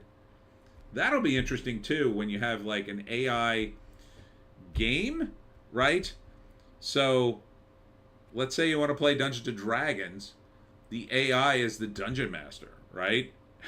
And you have to, navigate the dungeon and the AI controls it. And then everybody can play and nobody has to be the dungeon master. That'll be fun. It'd be weird though. The AI will get weird. JC, I mean, you look at the backgrounds and you realize it's just putting filters on photos. Then you realize the figures are mashed up with photos and various filters on them. Well, the really scary thing is not even those pictures. To me, the scary thing is the women who are using filters and I guess they're all filters, AI, to alter their own looks. I've seen women, and I'm at the age where like the women who are in my wheelhouse are older and they're trying desperately to look young. And some of them, you look at their photos and go, wow, she's 54? Holy crap, she looks amazing.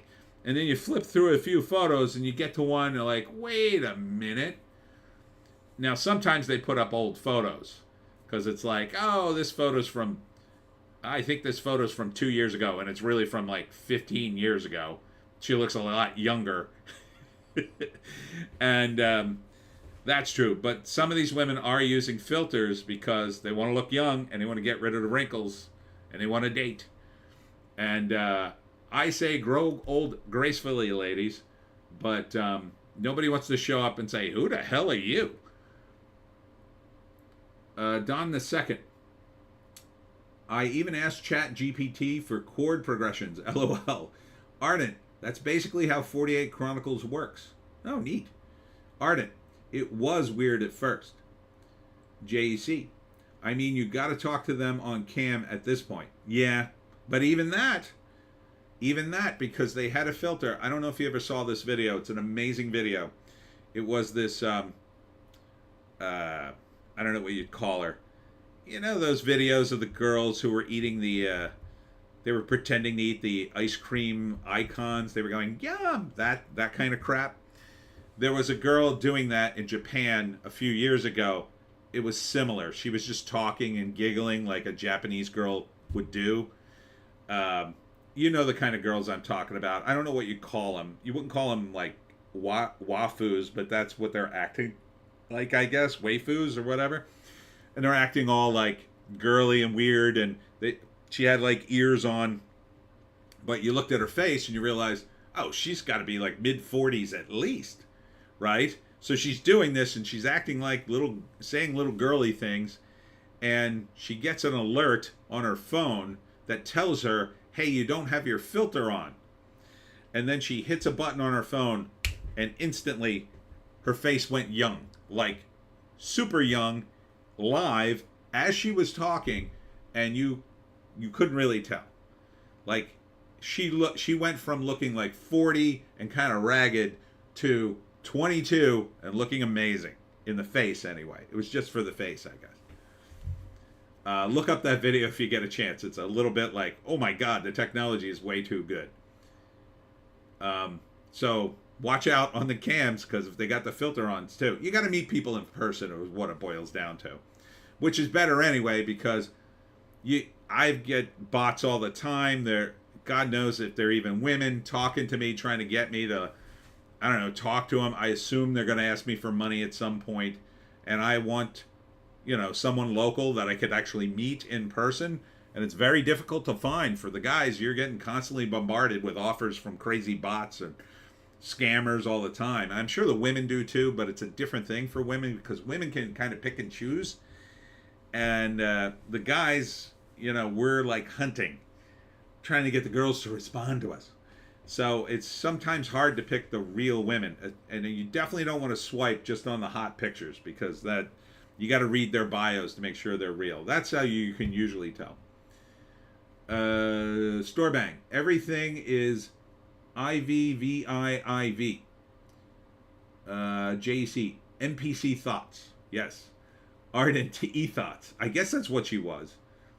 JC, yes, they've had those for a few years. It looked very realistic to me, and it was live. Storebang, the genre of cute Japanese schoolgirl is called kawaii. Don't ask why I know that. She looked very, very, very cute. She didn't look bad without the filter, quite frankly, but I'm 57, so a girl in her mid-40s, that's kind of young stuff for me, but when she turned on the filter, I was like, whoa. JC, there's the one guy I watch who puts a filter that makes him look like a child face on a man's body. Whoa. What's that about? I assume he's doing some kind of weird comedic thing. Sarah Silverman backpedals her anger towards SAG-AFTRA. This was Sarah, again, with the waivers, which I thought was a stupid comment. Again, she's in the union. And if you have waivers, you're not being a scab. And what I said in Hollywoke Hot Take the other day was, I think the guys in the union need to start making projects outside the studio system to pressure the studio to get back to the table. Because if they have product to sell, their union members work, and they're competing against the studio in a way that will cause them, gee, if we don't hire these people back, they're going to go out and make product against us, essentially. And then we may not be able to buy their precious images and names, which they kind of need right now. If the studio went full AI, one of the things they could do is, instead of marketing someone like Sarah Silverman, you would market the character, right? So say you come up with a character. I don't know whatever the studio comes up with. Let's say they own, I don't know, Captain Marvel. They don't want to market Brie Larson. They market Captain Marvel, like a new Captain Marvel. Let's say they make a new AI version of Captain Marvel. It's not Brie Larson, but she's pretty hot. She reminds you of Brie Larson and looks enough like her that, like, fans will accept it. And you market her and you build her up. Then you're marketing something, you're investing your money in a thing you own, as opposed to investing it in someone like Sarah Silverman, who may burn you, or Brie Larson, who may burn you, who will get old, who will maybe cancel their contract or decide, oh, I'm not going to renew my contract, I'm going to go work in another project for a rival studio or whatever. JC, he does it as a gag while he's streaming. Sounds weird. What does he stream about? Ardent, there's a VTuber channel called Absolute Unit with a cartoonish cutie voiced by some guy who sounds like an 80s New York cabbie. Tonkatsu Sinclair. Effing hilarious. Weird. There's a lot of stuff out there. See, there's just so much stuff. You couldn't even watch it all. Ardent, use AI de-age Jane Fonda circa Barbarella and do the OG sash-wearing Ms. Marvel, please. That would be funny. But the problem is, with Marvel, they've beclowned the character. And now they have to rebuild the character back up. Out of juice already. My caffeine juice, otherwise known as iced tea. Yeah, they've kind of ruined the character, but like, if you built up you could build up a AI actor, right? You could create a character, instead of Sarah Silverman, you call her, I don't know, Sally Fortnite. So you build up Sally Fortnite, and you put her in as Captain Marvel. Captain Marvel starring Sally Fortnite. And now you have an actress who's playing a role, and then you can put her in other roles. And she always looks perfect, and she's never tired, and she never says no to a part. You can show her boobs if you want, and her butt. She's never going to say no. No matter how emasculating or sexist the scene is, she'll be like, okay, I'll do that. Because you don't even have to talk to her. You just push her in an AI. But will the people on the left suddenly push for AI rights, I wonder? That'll be funny. Ardent, no more iced tea. Better switch to the hard stuff. Espresso. I almost want to say espresso every time I say that. No, I can't drink that stuff. It tastes terrible. Iced tea tastes good. Espresso tastes terrible.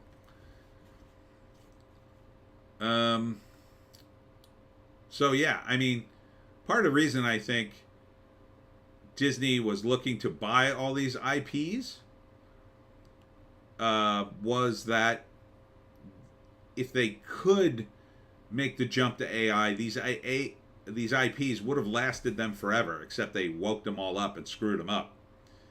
So imagine if they hadn't screwed up Star Wars, and they could take the old Star Wars movies, buy the images of Harrison Ford, Mark Hamill, and Carrie Fisher, and all the others, and then just make every single Star Wars cartoon comic book ever. Just like, they did comics and novels. You can make them all. Every single one of them. Absolutely to the letter of the books and comics. that they would look realistic. They'd be up on the screen. You could have John Williams music, everything you ever wanted. Ardent, LOL, I love espresso, but I don't dare drink more than one a day. I'd be vibrating through the walls like the Flash. Or like Fry in that one episode of Futurama, which I love. Coffee, coffee, coffee, coffee, coffee, coffee, coffee, coffee.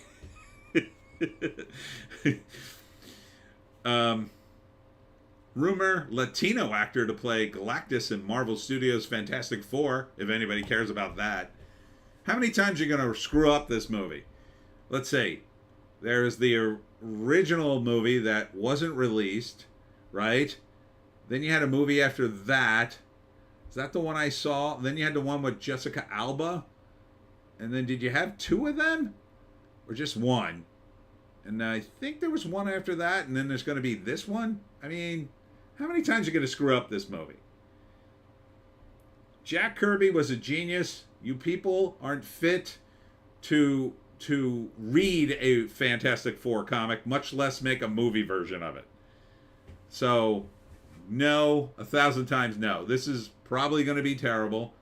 It doesn't matter if it's a Latino actor. It doesn't matter what race Galactus is. He's not a race. He's not human.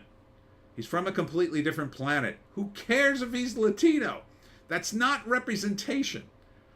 By the way, lefty morons, it's not representation. He's playing an alien. He's not playing a Latino. They're so stupid. God, it drives me nuts when I read headlines like this. Latino actor to play Galactus in Marvel Studios. Ardent, Mexican Galactus? Figures he doesn't respect Earth's boundaries. Ardent. Ardent, they're not fit to hold Kirby's pencil. Yes. Oh, excuse me. Yeah, I mean, and when you create stuff like Galactus, I mean, Kirby was just riffing, man. He's just coming up with concepts and throwing them down and then moving on to the next one. That's what they can't do. They get a concept, they think it's money, and then they just beat it into the ground. What about some new concept? No. We've got this. No, what you needed was Jack Kirby. What you needed to do was get a guy like Jack Kirby, pay him lots of money, and then make his ideas come to life. That's what you need. That's what you'll never have with AI. Ever. You'll never have a Jack Kirby AI. Ever. You could put in every Jack Kirby creation, everything he ever said in an interview, it wouldn't create. It can't create. It can only regurgitate. Speaking of regurgitation, The Witcher. Writer Javier Grillo Marx tries to claim that series scriptwriters read and respect the books. Yeah, I'm sure you're very respectful of getting rid of Henry Cavill, the main character, to substitute out Liam Hemsworth as some, I guess, bisexual Witcher.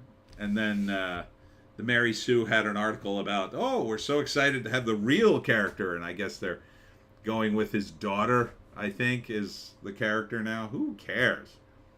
Ardent, yeah, AI can only manipulate, not create. But for the studios, that's fine. That is absolutely A-okay. As long as they don't get sued.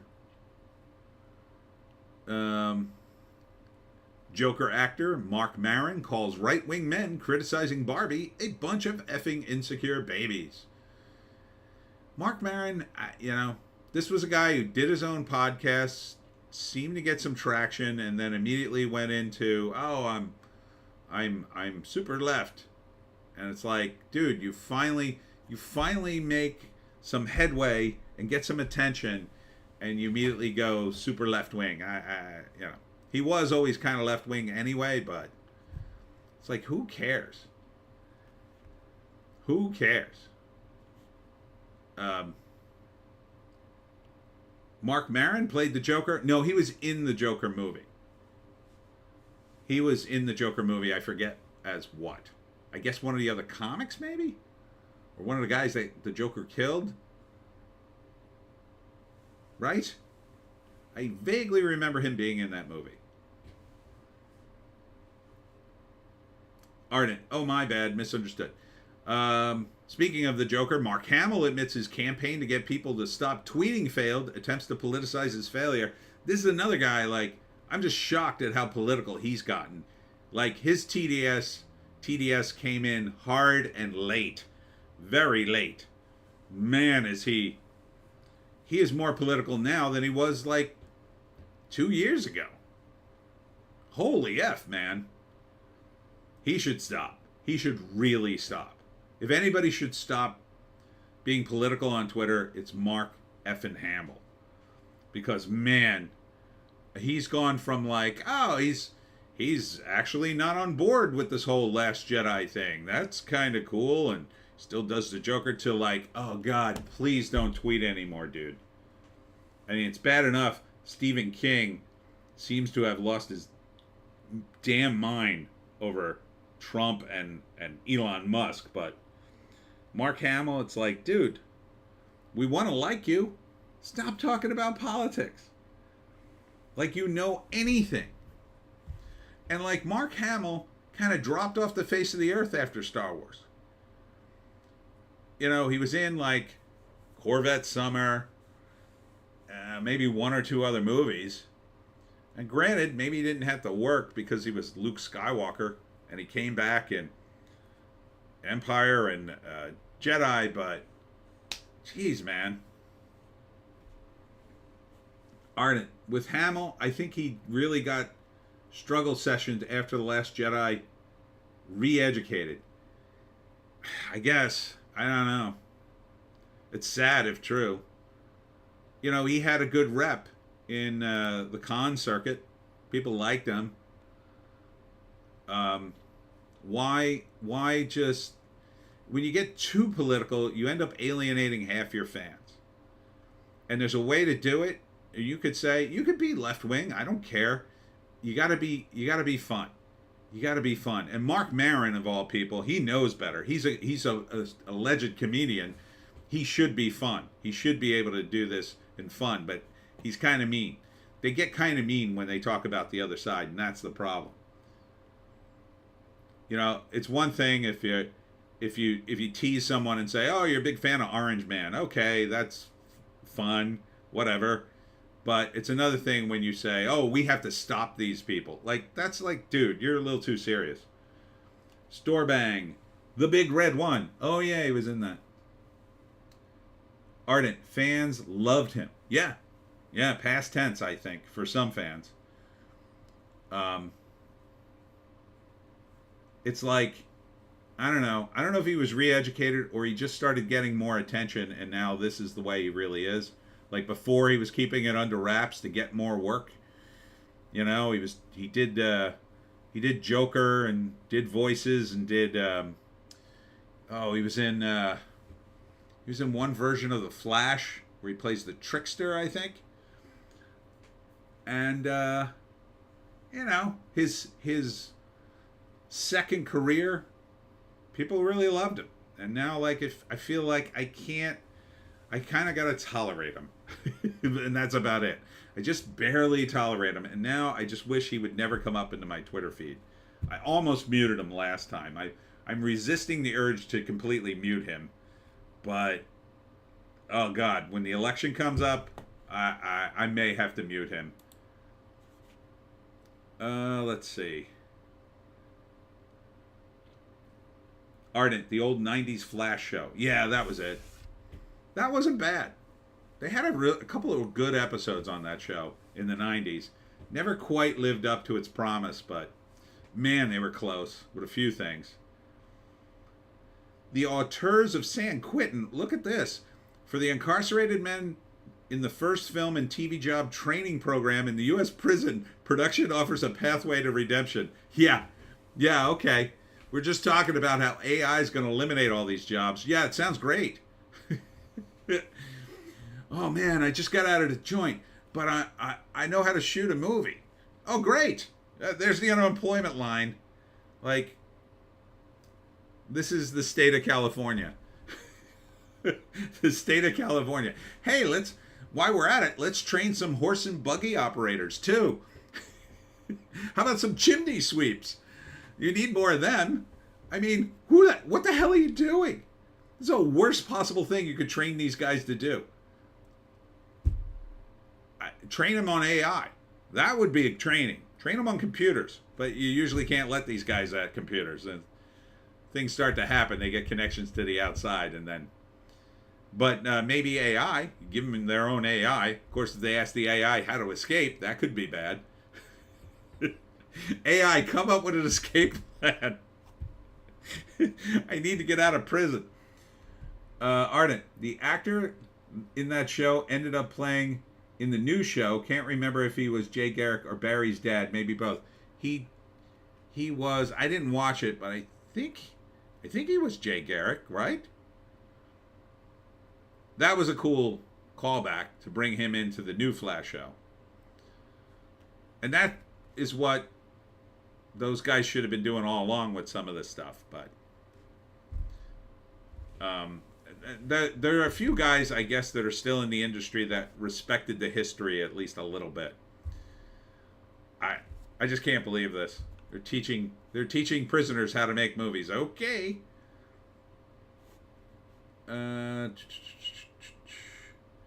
How to picket accessibly and intersectionally.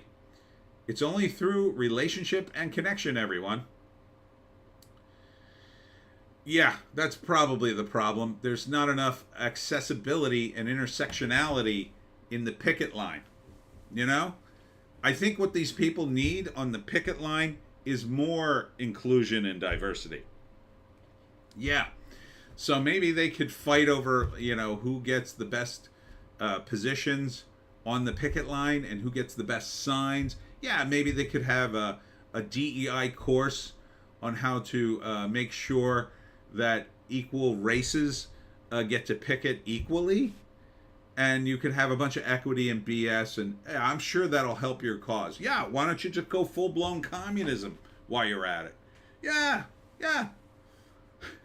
Why don't you all wear those commie pajamas that the commies wear when you picket? Got to make everybody equal, right? You can wear a little star on your head on a cap, just like the Chinese communists used to wear, and you could all carry the exact same sign, and march in the picket line the exact same way. That sounds great. Do that. Ardent used to enjoy pit bulls and parolees teaching ex-cons to care for rescue dogs. See, that seems more like something I could see ex-cons doing. It's kind of a job that you need to be a little tough, right? You can't screw around with a pit bull. You gotta sort of take command, and you should be a strong individual to do that. And at the same time, it kind of teaches them to be, nurturing for the animal. It seems like a win-win, something like that, as opposed to teaching them, hey, here's how you light a set. Like, doesn't seem like a job. There's already too many of us. As a guy who's in that business, however tangentially you want to classify me, yeah, we already got enough people. There's people tripping all over themselves to get involved in TV and movies all day long. All freaking day long. Everybody wants to do what I've been doing for years. Everybody wants to do it. Just about. And I say, don't do it. Don't do it. You have to love it. You have to love it. You can't just do it like, oh, I need a job at a prison. I'm going to make movies. No, unless you love it, in which case you probably wouldn't have become a criminal. It's not something for you. You have to love it. You have to love it. And it's you'll be poor. Tough, says Ardent. Most of these guys were softies with their doggos. Well, right, but you have to lead a dog, right? I'm just saying. Especially a pit bull. You can't let it go, Ardent, it was legitimately touching at times. I'm sure it was. Let's see. Tubi's Black Noir cinema, Pam Grier sees a through line to her blaxploitation era. Tubi's a free channel, by the way. If you haven't seen it, they have a few things on Tubi that aren't too bad. For free, the bar is low. Ardent, yeah, Danny Trejo is unusual as hell. Oh, so he's in the show? Is he like the host? This is a show I never watched, but it looks good only because Steve Martin and Martin Short are in it. Only Murders in the Building is in season 3. I'm very tempted to watch that show because I really like Martin Short and Steve Martin, but it's not a comedy, so I don't know. I miss Martin Short doing comedies. God, he did some funny stuff. I wish they would give him comedies to do, but it is a young man's game. Same thing with Steve Martin. I wish they would do comedies again. I guess this is I'm sure this is comedic at times. Ardent, no, Trejo is an ex-con who ended up acting. Oh, okay. I see what you're saying. Yeah, and he's good. And he looks like an ex-con. But that's why. That's why he was good. For the roles he got. Dwayne Johnson on Black Adam sequel being dropped. Got caught in the vortex of new leadership. I don't know. The rumors I heard was Dwayne kind of threw his weight around, and people didn't appreciate that, especially during the Black Adam premiere. And then he made moves to try to take over the DCU, and it didn't quite work out because most of his plan involved sort of positioning Black Adam as one of the centerpieces of the DC universe, which I don't think... I mean, I don't even think Black Adam should have had a movie. Not really. Black Adam's a villain. I mean, you could maybe do one movie and make it work. If you had, I think, a decent DC universe to start with. Like, then maybe you could have one unusual movie in which Black Adam has his own movie, and you tell his story, and then it's the setup for the Shazam Black Adam movie. Like, that to me is the way you do it. Not what they did, which was to kind of make Black Adam his own guy, and I don't know. It just... And they didn't give him the hair, which pissed me off too. Ardent, LOL, or it sucked. Yeah, I hear it's just awful. I don't know why Pierce Bronson was in it, but he was. I don't know. I saw the clips. I was pretty close to seeing it. But then I heard the reviews, and I was just like, screw it. Screw all this stuff. Getting tired of it. But Black Adam could have been good. They should have given him hair, number one. And they should have made him evil. Evil as F. Because he is a good villain in the comics, I think. But whatever. Yeah, so here's that article I talked about earlier. The Cosmic Book News guy saying that the right-wingers need to do a better job at not lowering themselves to the left-wing lunatics. I mean, he's got a point, but I don't know. This seems to me a pretty stupid idea. The Teenage Mutant Ninja Turtle things, but all right, whatever. IndieWire. The WG and Producers Guild met for the first time in almost 100 days. It didn't go great. Yep. Again, I think they need to push it back another week at least. So it'll be interesting to see if after that August 9th deadline passes, then they get to cancel all these contracts, and then they come back almost immediately and say, okay, we're ready to sit down. We're going to give you what you want. Because they probably want to get back to work. Because how much more are you going to disrupt the schedule? So the writers have been on strike 3 months. You can kind of, when they get back to work, put your thumb on the writers like, you got to get the script to me like today. Ardent watches the new Transformers this afternoon. Spoiler, They're trying to interconnect with G.I. Joe. Oh no. Well, I guess. They're the same company, right? Does Hasbro own both of them, right? I think they're, yeah. I mean, it wouldn't be the worst idea, except that I don't know where the Transformers continuity is anymore. And G.I. Joe's, I don't even know, does it even have a continuity anymore? Yeah, so they could put their thumb on the writers and say, oh, you got to get a scripts like yesterday. And they'll crank them out. I'd do it. Why the hell wouldn't I? I'll drop what I'm doing to write a screenplay and knock it out. I can knock out a screenplay depending on the screenplay, depending on the genre. As long as I don't have to do any research, I could have you a screenplay in good enough form.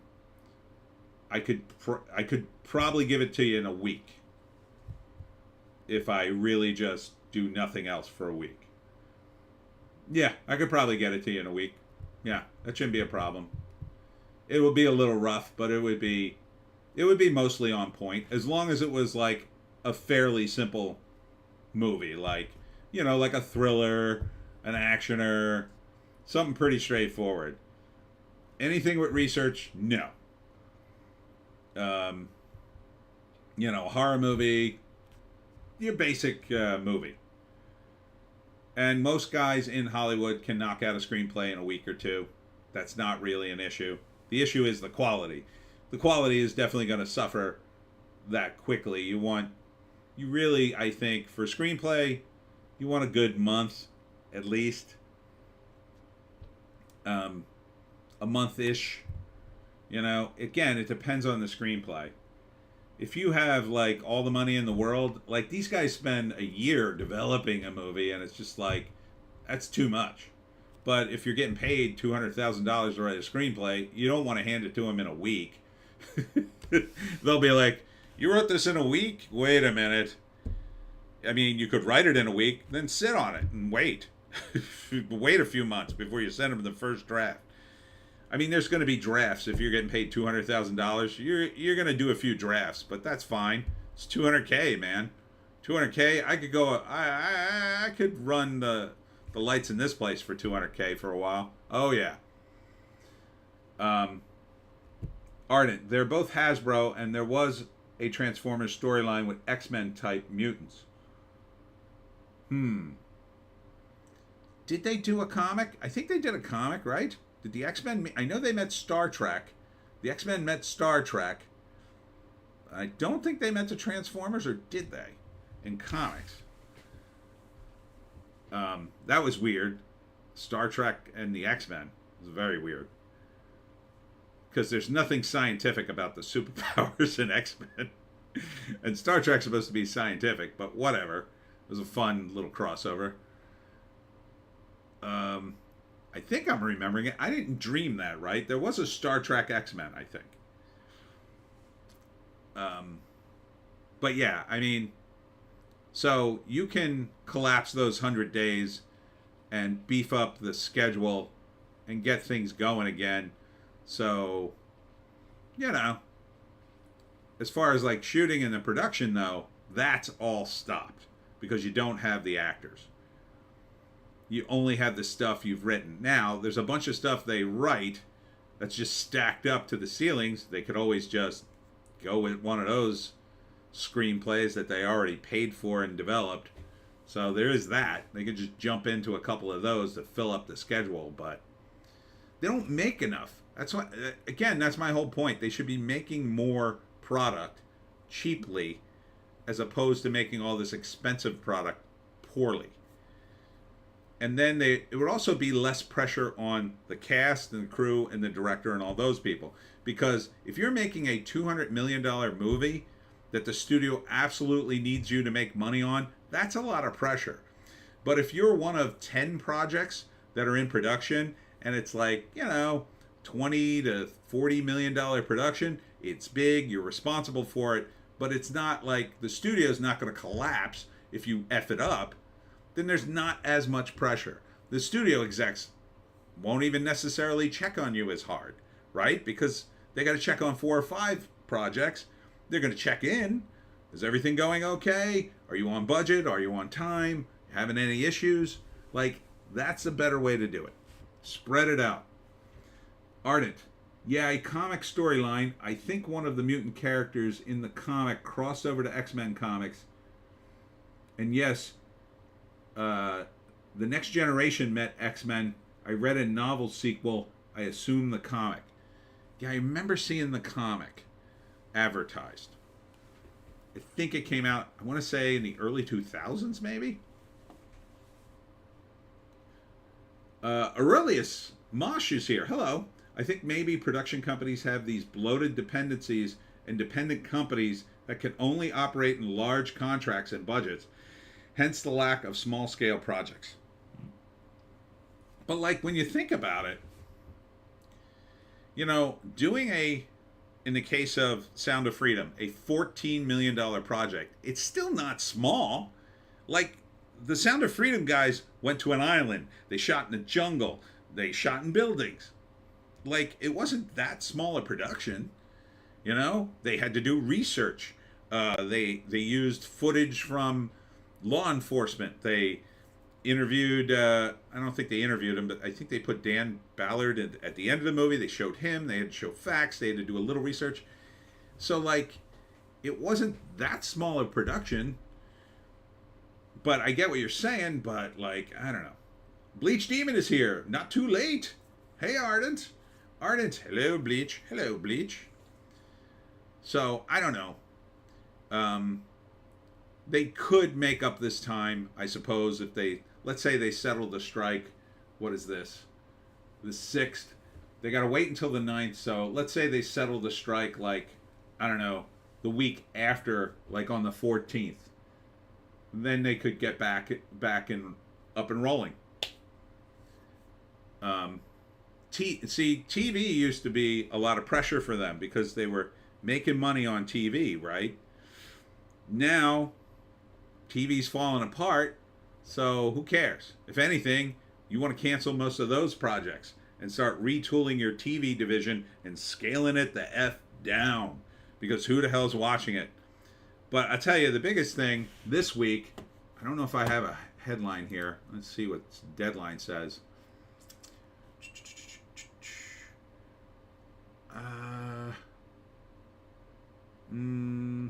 Oh, here's something on Cat Video Fest. All right, we'll come back to these. There was a big headline this week for reality stars. There's a reality star named Bethany Frankel. I think she's on one of the Real Housewife shows, like the Real Housewives of New York or something. She is leading the charge against the producers of reality TV, or some of them anyway, that say they've abused the stars. There's Me Too allegations.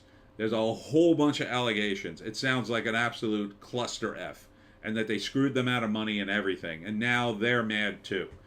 And I'm not sure what their status is as actors or participants in reality shows. I don't think they have a union, or maybe they do, but it's not very powerful. And they're not. They're now pushing the studios too, which is funny because I would have thought the first thing the studios would have done is said, well, let's pivot back to reality show programming and get rid of all these expensive narrative shows. Ardent, I'm honestly shocked a lot of the big studios don't have a small YouTube online division for making smaller scale. It's interesting you say that, because I said that to one of my friends who worked at Disney. And I said, why don't these guys do YouTube? And my friend said they tried to. He said, Disney tried to do it. He said, you know the first thing they did? They built a multi-million-dollar studio. They staffed it with union workers just to shoot a guy who was sitting at his laptop doing videos. And they actually tried to do that. But as you can imagine, it was so insanely expensive to do as compared to what I'm doing right now, that it wasn't cost effective, right? Because you put up something on YouTube, maybe it hits, maybe it doesn't, and now forget it. You're not making really any kind of money on YouTube, really. It's really tough. Some guys are still making money, but not a lot. YouTube's getting out of the YouTube business essentially, slowly, but I think rapidly, or rapidly, not rapidly, slowly, but only certain people are being pushed out. Ardent twits. It may go to Twitter. That may be the new place to be YouTube. I would love to monetize on Twitter, now X. I've been trying to get monetized, but I can't get Twitter to acknowledge that I'm over 18 for some reason. I don't know. I keep messaging Elon and the Twitter guys, and I sent a screenshot, and it says I'm not 18. I paid with a credit card. Can you not, like, check this for me? I don't know. They're probably too backed up. Ardent, I think YouTube is driving people out. Yes. Yeah, they want to become Netflix.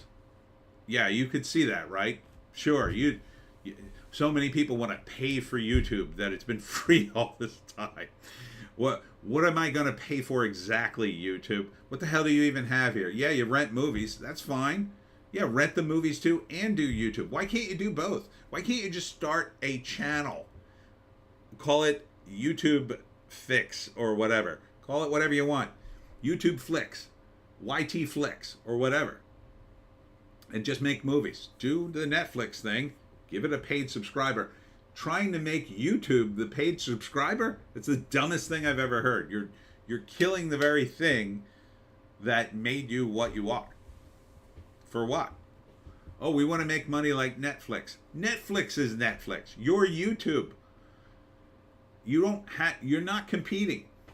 You're going to compete with them. Okay, by driving everybody out first. Okay, sure, kill the revenue stream that you had going, I guess. Ardent, I was calling Disney twits for being so big. Yeah. But that's the way they've always done things.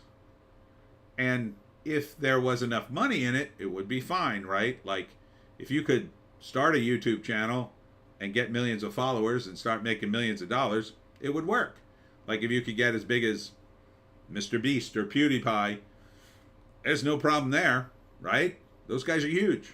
But they became huge because they're kind of ramshackle and small to begin with. Tim Pool and Mark Dice and all these guys, one of the reasons people like them is because they are just guys who do this stuff.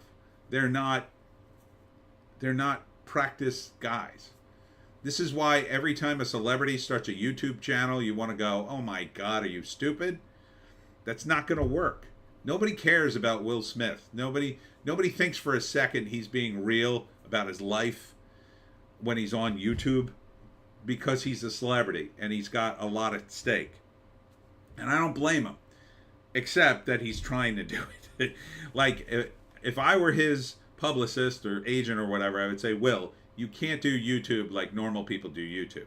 In order for you to do YouTube, you could just turn on your live stream and eat breakfast and complain about the weather, and people would love it. They would absolutely love it. But it would ruin the mystique of you as a celebrity. And so if you want to go down that path, you can, but then you really won't be the celebrity you used to be. If you want to continue to be a leading man in Hollywood, then you have to maintain your mystique. So your YouTube channel would have to be this amazing thing that wouldn't be cost effective. And you shouldn't do it. Ardent, yeah, I think that's part of my draw. I'm just a regular dude giving everyman opinion, and I mix it up with a variety of types of content. Yeah, that's the appeal for a lot of YouTubers. You like them. They're like, it's like hanging out with one of your friends that you've met. Oh, I hang out and I watch this live stream with this dude with his dog, and he talks about movies and complains. That's why you watch me, right? Or whatever. That's why people watch these things. I like Sticks and Hammer. I watch him all the time. Everybody finds their little niche, I guess. And there's different reasons. I like to watch Razor Fist because I like his whole shtick and he's funny. There's all sorts of different reasons and so many different permutations. Ardent and the Sultans are just a pile of sarcastic B words. Oh, ha ha ha. Um, you can't fake that. Like if Will Smith wanted to do a channel and he had a bunch of his, I don't know, his entourage, and there were just a bunch of dudes hanging out talking about stuff, maybe it could work. It would be like Joe Rogan. Like Joe Rogan made it work because he's a comedian and he just got a bunch of his knucklehead comedian friends and they sat around and talked.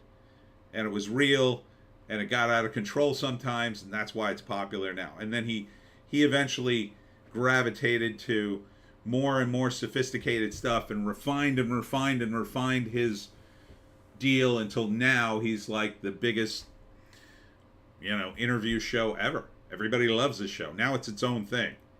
$100 million. I mean, it's nuts. But you can get there. You can, but very few people will. Storebang. No one makes original cinematic content for YouTube. It's mostly talking heads and docs. No, a few people do. There's a couple of channels, the short film channels I like to watch. Alter, Dust, Dread. I don't know if that one's on YouTube. The Kings of Horror. A couple of horror ones. There's a few. But I think it works best as short films to showcase people, and then maybe they use that as a stepping stone to get financing for a bigger project. And for that, it works. Can they monetize enough to justify it? I don't know.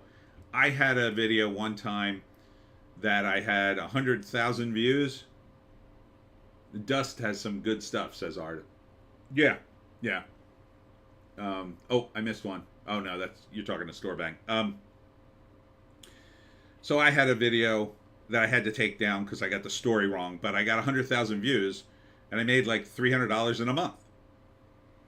So if I had left that up, I would have continued to generate money with it. I don't know where it would be now had I left it up. I probably would have. I had to take it down because I got the story wrong, and I felt bad. But if I had left it up, I don't know how much I would have made eventually over a period of time. I would have continued to generate probably a couple of $100 a year at least just on that video. So if you have a short film and it does really well, I gotta imagine if you got 1 million hits, you would do more like $1,000, and then over the course of a few years you might make another couple of grand on that, and that might justify the expense of doing a short film. And if you did enough of them and you build up a channel to the point at which when you released a short film you would get millions of hits and possibly keep countering that money, and then maybe you could package it in something you could sell that people would buy, like a DVD or some kind of subscription based thing where you'd see behind the scenes stuff. I could see it working, and then maybe you could again roll that into like a crowdfunding of a bigger project. Storebang, I'll check them out except the horror. Ardent, I reviewed one of theirs a while back. You know what I think they need? I think they need a channel dedicated to comedy that would be not just one group. There's a lot of comedy groups, they do their own channels. I would like to see a comedy channel that would just have sort of like the best sketches, like a Kentucky Fried Movie type channel. But they're hard to do because people don't like comedy. Not really. I mean, people like it, but they hate it too. It's a weird thing with comedy. Really good comedy pisses people off. And so what ends up happening when you get really good comedy, everybody gets mad. Not everybody, but, the wrong people, or the right people get mad, I should say. And then they try to tear it down, and this is why we can't have nice things. Ardent, variety shows would be a nice to see again. Maybe. I don't know if you could do a variety channel. I mean, I think somebody could do, if someone like Joe Rogan, if he wanted to do it, he could have done it. He could have turned his show into a late night show, but people kind of don't want that. People like his format. That's part of the interest too. Like for him, it's like the format is different. People never used to listen to stuff that long before, and now they love it. They can't get enough of it. Store Bang. Jash was good. Comedy shorts. Channel started by Sarah Silverman and Michael Cera. I did not see that one. Funny or Die wasn't bad at times. But they seemed to just run out of gas and then got their movie deals, and they were just like, okay. I guess they're still around. The Adult Swim guys had like a sub-channel. I forget what they called it, but it had a bunch of short cartoon stuff. It's what one of my favorite cartoons is China, Illinois, which if you haven't seen is just amazing. But they did a bunch of shorts for that, and then they got their bigger gig on Adult Swim. I forget the guy's name. He's really talented. Ardent, the loud people get mad. Yes. Storebang, College Humor. Yeah, that was big. Now it's not as big. I don't know where it is now. I don't really go to it anymore. I did like it back in the day, and then I don't know. They just seem to. They got a little too big, I think, after a while. I don't know. I haven't checked it out in a while. It kind of lost interest in it for me. But now with everything so political, for me, comedy-wise, I've been reading the Babylon Bee on my. I've been reading the headlines on my News Blast, and they've been pretty funny. I just read The Onion today on the News Blast because I had done a late night News Blast last night, and there were no new headlines. So I said, well, let me check in on The Onion. Man, they were brutally unfunny, I think. The Onion has gone way downhill. So, again, it's a young man's game, comedy. It's really tough to stay funny. It really is. It really is the toughest of the genres to stay funny. And in this politicized climate, it's brutal. It's brutal. All right, let me see if there's any more headlines, and then I think I got to wrap up. They cloned Tyrone. Has anyone seen this movie yet? I want to see it. It looks fun. Union reveals new healthcare demands. No new talks set with producers. Ardent, being edgy is dangerous these days. Yeah. Also very profitable, though. If you get canceled the right way. Ka-ching.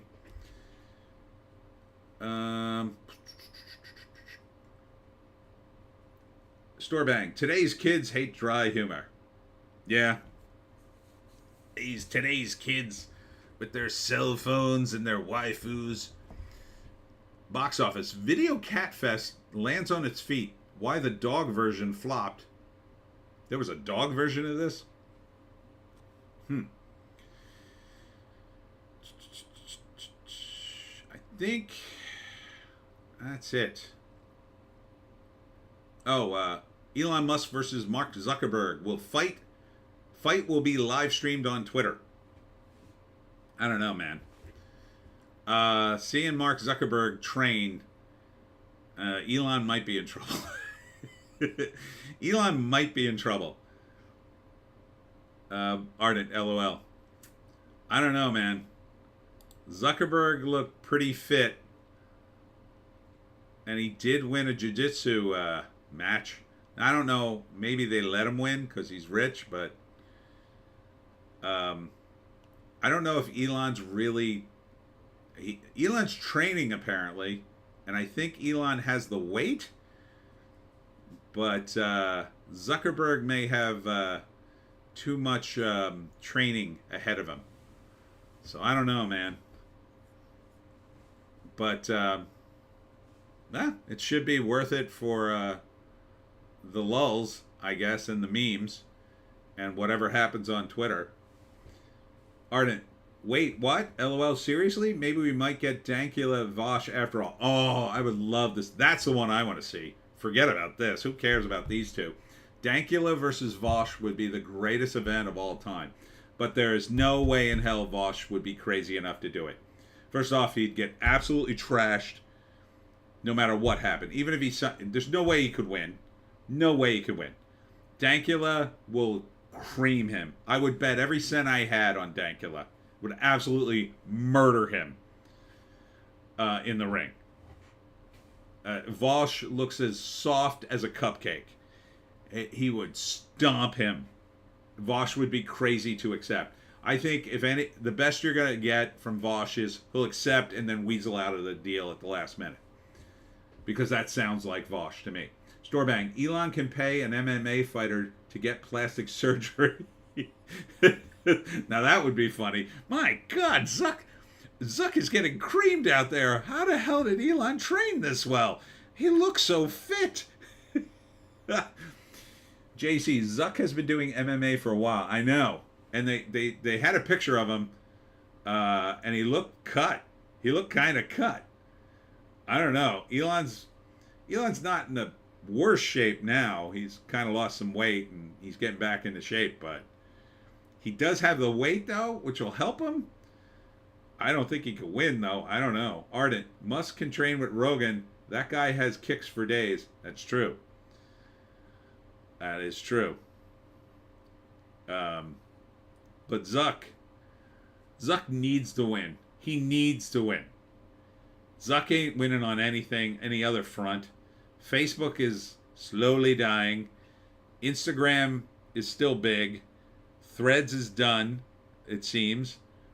So the whole metaverse thing, I mean, is anybody going to do those goggles? I don't think so. So this will be a victory for him. I don't know what it's going to do for his websites. Nothing, probably. If anything, the traffic's all going to go to Twitter or X or whatever you call it.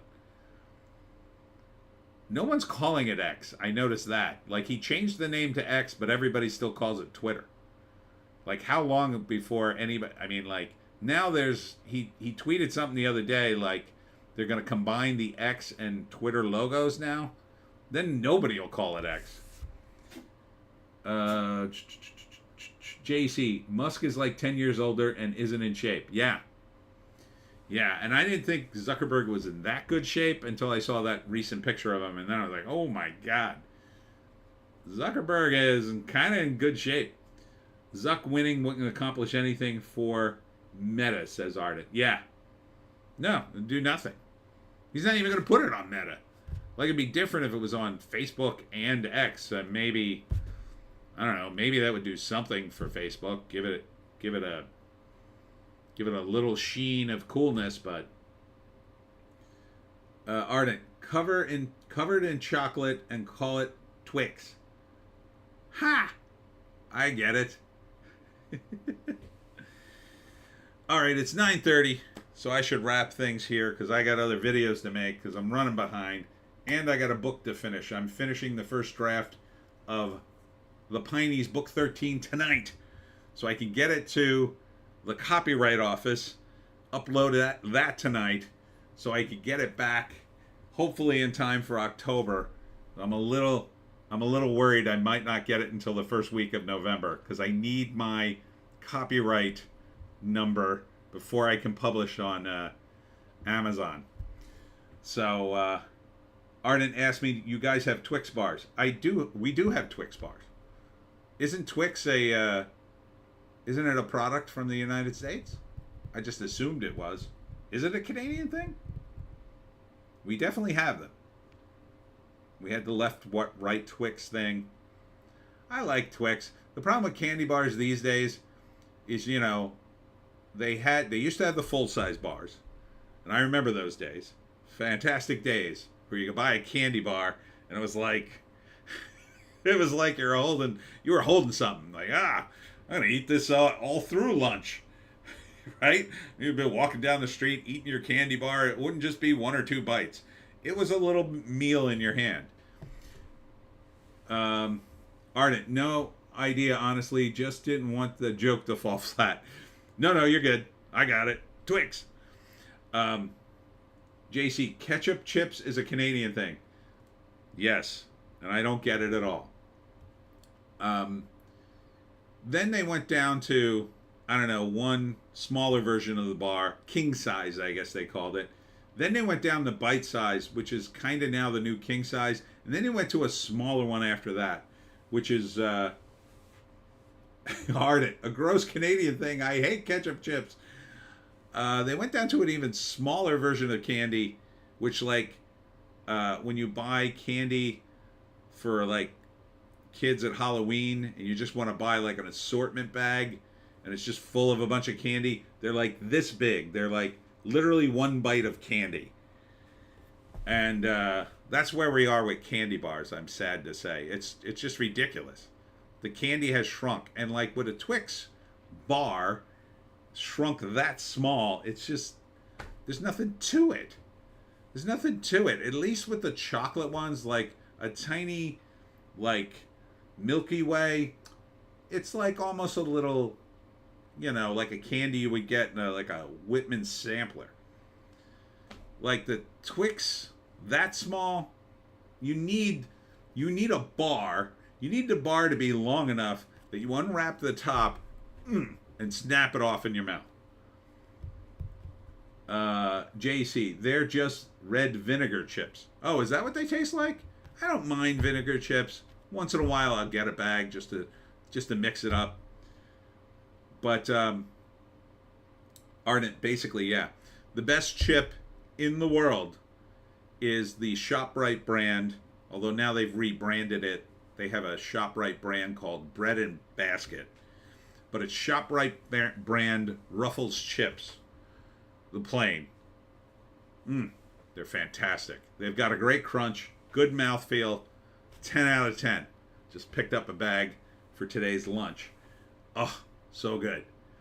They're getting so expensive, though. That's my only complaint. They keep going up and up in price. It used to be the medium-sized bags, you know, the ones about this big, that tall. Maybe it'd last you 3 meals for me. You could get the different flavored ones.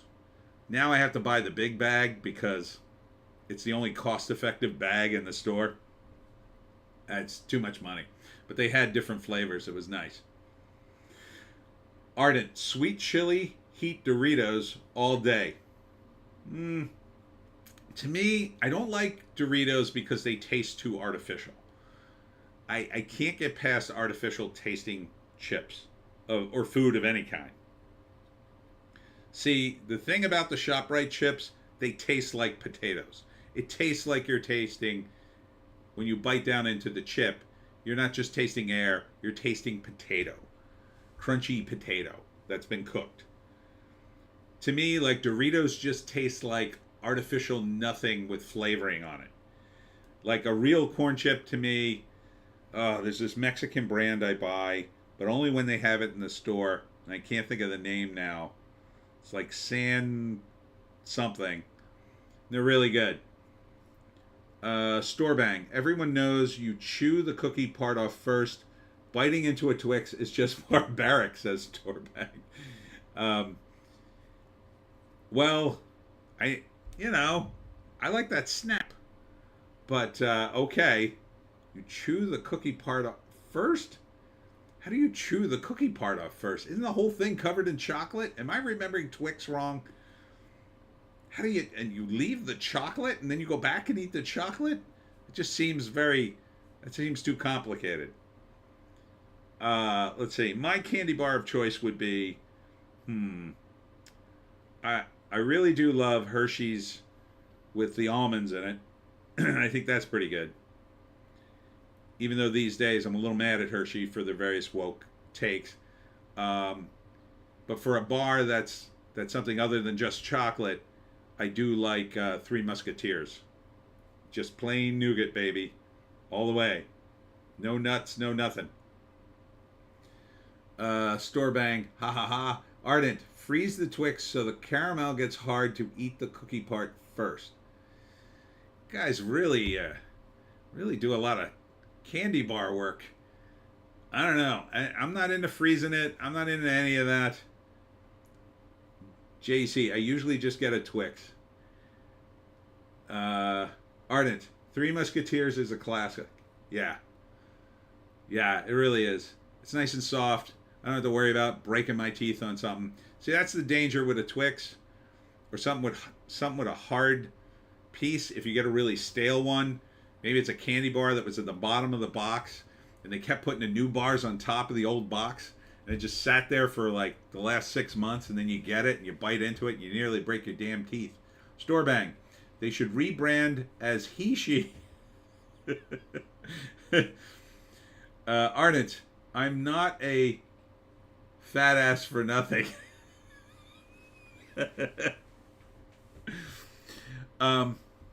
You know what I'm into these days? You want to talk about fat ass? Since I don't buy candy as a rule because I don't like to have it in the house, like it's a treat for me. So, but I do like to have something a little bit sweet on hand in case I'm dying for it, which I usually am. So, in the old days, it would be a tasty cake, which is a regional thing here. Tasty cakes. I was tempted. I almost bought some today, and I resisted temptation. But they're too fattening, but they're great. But I buy a bag of chocolate chips, and I'll just eat a small handful of chocolate chips just to have it.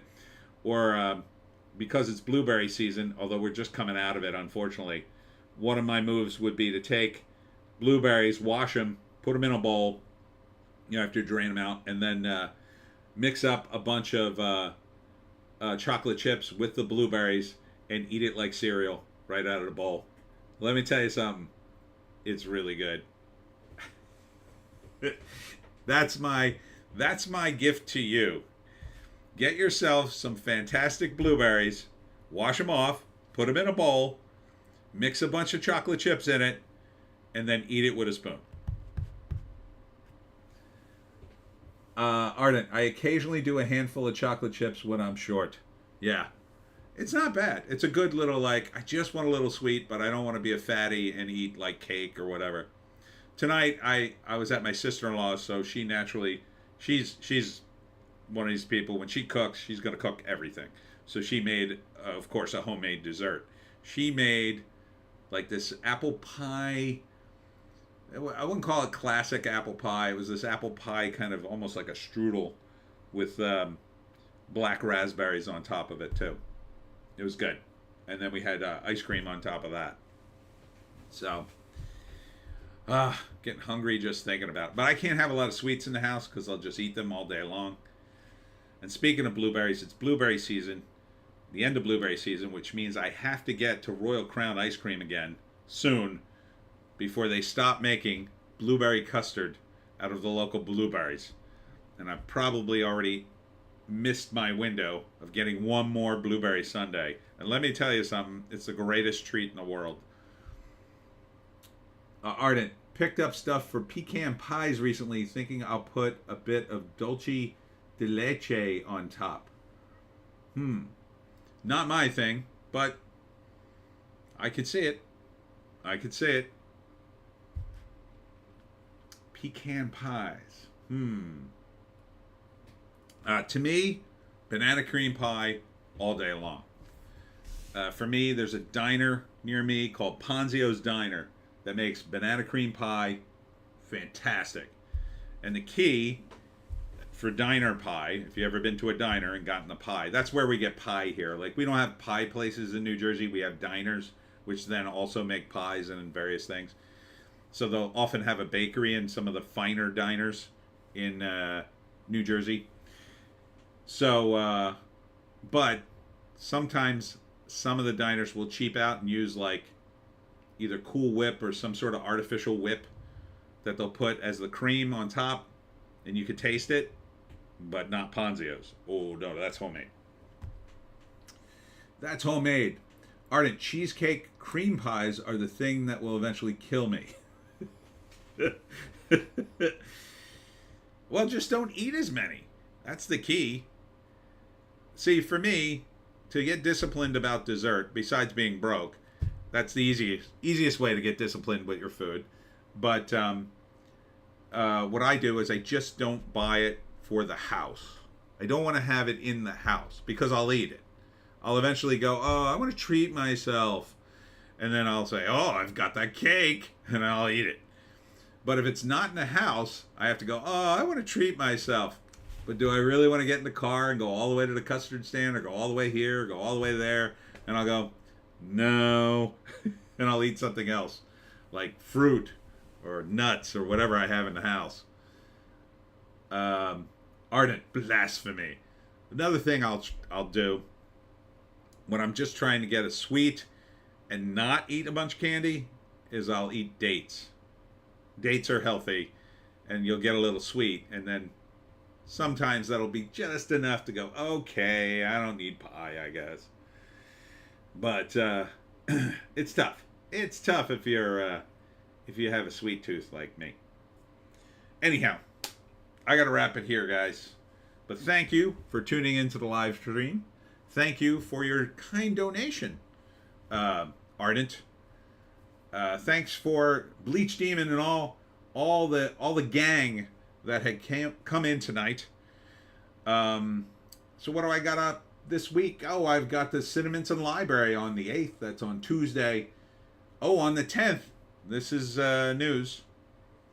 JC, I'll put some peanut butter on a banana. Yeah, that's good. I do it for apples as well. That's healthy. Nice and healthy. On the 10th, if you guys are interested, because you guys are out of the country or out of the state, I will be doing a Zoom call with the state of New Jersey on Thursday this week, the 10th of August. There's a link to it on my site. The link is in the description. Go to my signings and appearances, and the link is there. You could register if you want to be in the Zoom call and see me talk about the Jersey Devil. I'll be doing my whole Jersey Devil talk. Ardent, to be fair, I do try to not keep too much sugary stuff around, and I'll walk to the local corner store and pick up a chocolate bar. Have a good week, bud. You too. Keep on walking. And then what else am I doing? I'm doing on the 12th, on Saturday, I'm doing Ambler PA Comic Con, which was really good last year. So I'm looking forward to seeing those guys again. And then looks like I'm doing another library on Monday, or the 14th. Oh, crazy. I don't normally schedule them for Monday. I hope I didn't write down the wrong day. All right. So we're wrapping it here. Hope to see you at Cinnaminson Library on Tuesday at 6. The Zoom call on Thursday. I forget what time. Ambler, PA on Saturday. Or Lower Township Cape May Library on Monday the 14th. And thanks for tuning in. And we will see you in the next one.